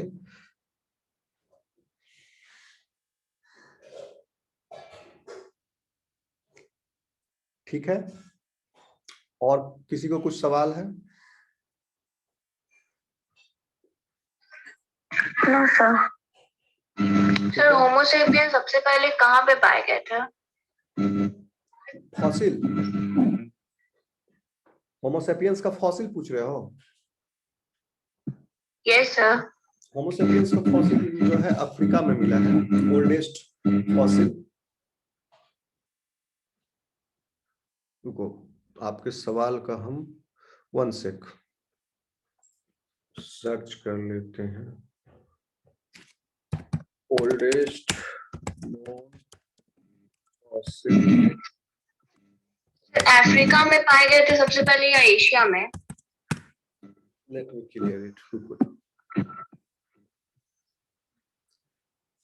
एपिडिमा 2 was found to be around 1,70,000 years old, which is consistent with the age of the other Neanderthal fossils in Europe. But Epidema 1 was dated 2,10,000 years ago, making it by the oldest Homo sapiens fossils found in the continent. अब इसके बाद नहीं लिखा, थोड़ा सा इसको 1 सेक रुको, मैं बता रहा हूँ.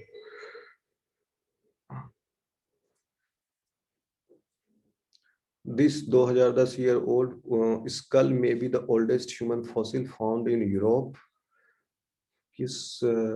In the late 1970s, 2 fossilized human crania were discovered in Epidema cave in southern Greece. Greece में मिला, देखिए ग्रीस में मिला 1970 में, ग्रीस में ह्यूमन क्रेनिया. और ये researchers were somewhat befuddled by the remains. They were incomplete and distorted, for one, and had been found without any archaeological context like stone tools. But because the skulls had been encased in a single block of stone, experts assumed they were the same age and of the same species, possibly Neanderthals. तो Neanderthal था. Now a bombshell study published in Nature posits that one of the crania, dubbed Epidema 1, in fact belonged to an early modern human that lived 2,10,000 साल पहले. The report has been met with the skepticism by some experts, but if its conclusion are correct, Epidma 1 represents the oldest Homo sapiens fossils in Europe by some 1,60,000 साल पहले. For the last 40 years, Epidma 1 and other cranium, Epidma 2, have been held at the University of Athens Museum of Anthropology. Scientists have recently reached out of the कहने का मतलब हुआ कि 2 school मिला था इनको पहले, एपिडमा 1 एंड एपिडमा 2 क्रेनिएटा, तो फिर उसमें हुआ कि नहीं ये हो सकता है निएंडरथल का हो, लेकिन बाद में मॉलिक्यूलर किया गया नहीं, this is not Neanderthal, this is new species and looks like homo sapiens. तो ये ग्रीस में मिला. ओके, ओल्डेस्ट ह्यूमन का फॉसिल होमो सेपियंस का. तो आप समझ सकते हैं कि माइग्रेशन तो स्टार्ट हो गया होमो इरेक्टस से, अफ्रीका से, एंड होमो सेपियंस जो है माइग्रेशन अब अफ्रीका के अंदर भी माइग्रेट कर गए होंगे, कुछ नॉर्थ की तरफ गए, कुछ साउथ अफ्रीका में भी गए. तो माइग्रेशन हुआ, उसके बाद they have evolved into Homo sapiens. तो इट लुक्स लाइक कि migration happened first and then Homo sapiens evolved during the course of the migration. It looks like that. Okay, और कुछ पूछना है? हाँ बोलिए, पूछना है कुछ? यस सर, वो बोलिए. तो वहाँ पे कलर्स तो ऐसा ही होता होगा, जैसे कि आपने बोला कि अमेरिका वगैरह जितना भी एंसेस्टर सब सेम था, तो वहाँ पे उसके जैसे कि वो अमेरिका था तो. अच्छा, you want to ask the skin color? Yes sir. Okay, skin color is a secondary adaptation. Okay, secondary adaptation जो कि जहां पर सनलाइट ज्यादा था. ओके, जहां पर सनलाइट ज्यादा होगा वहां पर बॉडी में melanin pigmentation in the skin will happen more. This is secondary adaptation. ठीक है, वो अफ्रीका में रह रहे थे, यहाँ पर सनलाइट ज्यादा मिल रहा था, तो they were black. Now they have migrated and कुछ एक साल में हुआ नहीं, उसका बच्चा थाउजेंड्स ऑफ इयर्स ये प्रक्रिया चली, तो वो माइग्रेट कर गए कोल्डर रीजन में. देन अब वहां पर कोल्ड रीजन में ब्लैक स्किन कलर क्या होगा, वो मर जाएगा आदमी, वहां विटामिन डी डिफिशियंसी से मर जाएगा. क्या होता है आपको पढ़ोगे आगे, शायद पार्ट 3 में होगा, ये हम पढ़ाएंगे आपको कि स्किन में पिगमेंटेशन क्यों होता है. स्किन में पिगमेंटेशन इसलिए होता है कि सन से अल्ट्रावायलेट किरणें जब आती हैं तो चूंकि ओजोन लेयर तो उसको फिल्टर करता है, बहुत ज्यादा रोक लेता है, लेकिन 100% नहीं, फिर भी उसके बाद भी कुछ पैराबैगनी किरणें जो हैं धरती पर पहुंचती हैं. उसके बाद majority of the chunk is diverted by ozone. ठीक है, ओजोन. अब आप वो क्या कहेंगे, अब जैसे पहले क्या हुआ, इसमें भी आदमी का बहुत बड़ा ये है बदमाशी, समझ लो ह्यूमन बींग्स ने क्या किया, ओजोन को खराब कर दिया है.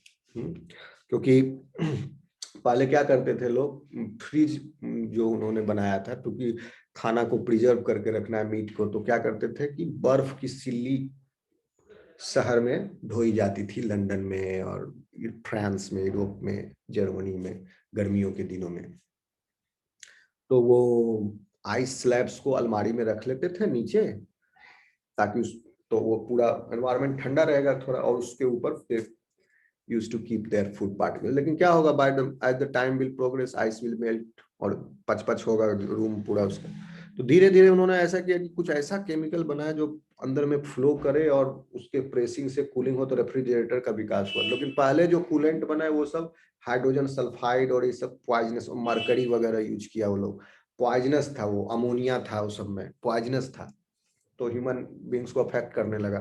Then they discovered, America discovered a new compound, chlorofluorocarbon, CFC. तो CFC जो है so it is completely artificial compound, और ये नेचर में नहीं मिलता है, ये क्लोरोफ्लोरोकार्बन. क्लोरोफ्लोरोकार्बन का बहुत यूज हुआ. इवन आइसक्रीम तक में यूज किए लोग, दाढ़ी बनाने का क्रीम में यूज किया, साबुन में यूज किया, ब्यूटी प्रोडक्ट्स में यूज किया। ऐसा मतलब उस समय जैसे अभी प्लास्टिक का आविष्कार हुआ ना, तो पागल हो गया सब प्लास्टिक के पीछे, और पूरा दुनिया को प्लास्टिक प्लास्टिक से भर दिया, पन्नी से लेकर के हर सामान। तो इसके बाद बहुत विकास हो गया ना, प्लास्टिक की वजह से सब कुछ तरह तरह की चीजें बन गई, ठीक है। तो लेकिन साथ में क्या हुआ लॉस, कि पर्यावरण में आ गया प्लास्टिक पूरा। तो उस समय भी वही हुआ। तो क्या किया इन्होंने, क्लोरोफ्लोरोकार्बन का बहुत इस्तेमाल किया, और ये क्लोरोफ्लोरोकार्बन जो है ओजोन रिलीज होगा, सब आप बहाओगे नाली में, यहाँ वहाँ गैस जो है लिबरेट होकर के एटमॉस्फेयर में कंट्रीब्यूट हुआ, या फ्रीज में डिगैसिंग हो जाता था, जब कंप्रेसर में गैस भरेगा, गैस लीक हो गया। इतना सारा दुनिया में फ्रिज है, एसी है, कूलेंट है, सब क्लोरोफ्लोरोकार्बन निकल के गया वातावरण में, उस ओजोन लेयर को पतला कर दिया, छेद हो गया अंटार्कटिका के ऊपर, ठीक है। तो नहीं, मैं ओरिजिनल क्वेश्चन क्या था आपका, हम भूल गए, हम भटक करके यहाँ तक आ गए। क्या था question? Sir skin colour, colour related था। हाँ हाँ हाँ, कलर कलर कलर से शुरू। तो इन्होंने क्या किया कि मेलेनिन पिगमेंटेशन की वजह से, मेलेनिन पिगमेंटेशन वहां होता है जहां सनलाइट ज्यादा पड़ता है, तो वहां पर क्या जरूरत है कि सन की जो पैराबैंगनी किरणें हैं, यूवी लाइट, वो त्वचा पर कम से कम पड़े। तो मेलेनिन जो है उसको एब्जॉर्ब कर लेता है, मतलब रिफ्लेक्ट पैराबैंगनी किरणों को और फिर डीपर टिश्यू तक जाने नहीं देता। नहीं तो क्या करेगा, वो कार्सिनोमा काउज करेगा, म्यूटेशन होगा, डीएनए रिपेयर मैकेनिज्म और ज्यादा होगा वहां पर, क्योंकि यूवी किरणें जो है, आप धूप में भी निकलोगे तो आपको वो डीएनए डैमेज करता है, लेकिन आपके अंदर डीएनए रिपेयरिंग मैकेनिज्म है जिससे वो रिपेयर हो जाता है। ओके, और जिसका रिपेयर नहीं होगा उसका क्या होगा, स्किन कैंसर हो जाएगा। तो रिपेयर होते रहता है। तो मेलेनिन पिगमेंट अब ज्यादा सूर्य पड़ेगा, अब धूप में ज्यादा निकल रहा है, शिकार कर रहा है सब दिन, तो रूम में बैठे नहीं रहेगा, तो इस तरह से वो काले हो गए, ताकि उनको धूप से, पैराबैंगनी किरणों से बचाव हो। लेकिन जो विंटर, जहां पर सूर्य की किरणें कम पड़ रही हैं, वहां पर क्या हुआ, मेलेनिन पिगमेंटेशन बहुत कम हुआ, तो दे बिकेम व्हाइट। तो इसके पीछे एक और रीजन है कि अब पैराबैंगनी किरणें जो है वो जरूरी भी है, एक है ना, दो काम होता है, एक तो वो आपको म्यूटेशन भी करेगा, दूसरा है आपको विटामिन डी बनाता है स्किन के अंदर में, ठीक है। विटामिन डी का प्रिकर्सर से विटामिन डी जो है कैल्सीफेरॉल बनता है। सनलाइट वहां कम है यूरोपियंस में, तो कैल्सीफेरॉल विटामिन डी डिफिशियंसी होता है उनको, ठीक है, उनको बहुत ज्यादा विटामिन डी डिफिशियंसी होता है। तो वो क्या करते हैं, उनके अंदर एक नेचुरल हैबिट है कि जब भी धूप निकलेगा वो लेट जाएंगे, गोरे लोग समुद्र पर लेट जाएंगे, देखोगे बीच पर लेटे मिलेंगे आपको। तो इसमें ये नहीं है कि बेचारे कुछ गलत काम कर रहे हैं, वो अपने आप को बचा रहे हैं, कुछ प्रदर्शन नहीं कर रहे हैं वो अपना। वो कपड़ा हटा करके they are bathing in the sun, they are getting vitamin D. तो ये इवोल्यूशनरी उनका जो है मेलेनिन पिगमेंटेशन, सनलाइट कम हुआ, ठीक है, तो मेलेनिन तो रोकता है विटामिन डी बनने से, जिसका मेलेनिन ज्यादा होगा उसका विटामिन डी स्किन में कम बनेगा, ठीक है। तो अफ्रीका के लोगों में चूंकि सनलाइट ज्यादा है, मेलेनिन भी ज्यादा है, तो वो जो बॉडी का रिक्वायरमेंट है विटामिन डी का वो बैलेंस्ड है, सनलाइट भी ज्यादा है, मेलेनिन भी ज्यादा, दोनों रुका हुआ। और कोल्डर रीजन में सनलाइट भी कम है तो मेलेनिन भी कम है, तो विटामिन डी का रिक्वायरमेंट अब भी उसमें बैलेंस्ड है दोनों में, ग्रुप में। इसी, लेकिन उनको जरूरत क्या है, सनलाइट लेने की, तब विटामिन डी सिंथेसाइज होगा बॉडी में, यूरोपियंस को, व्हाइट कलर्ड स्किन वालों को। Have I answered your question? Yes sir. Okay. तो अब आगे से आप लोग देखोगे तो उनके ऊपर गुस्सा मत करना कि देखो ये लोग कैसे लेटे हुए हैं। You should feel pity on them. बेचारे लाचार हैं, बेचारे हैं। आप अपने से उनको सुपीरियर मत समझना कि गोरे हैं और सुंदर हैं, ऐसा कुछ नहीं है, ठीक है। इनके अंदर विटामिन डी का कमी है, बेचारे अपना इसीलिए कम कपड़ा पहनते हैं और धूप पैदा करते हैं, ठीक है। आगे चल, अब हो गया। इसके बाद हम लोग पढ़ेंगे होमोसेपियंस के बारे में।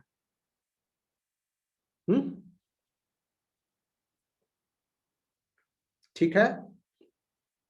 Yes sir. Yes, sir. Next class में। ओके आज नहीं, डरो मत, next class. Okay Yes, sir. चलो, okay sir. Bye bye. Yes, sir.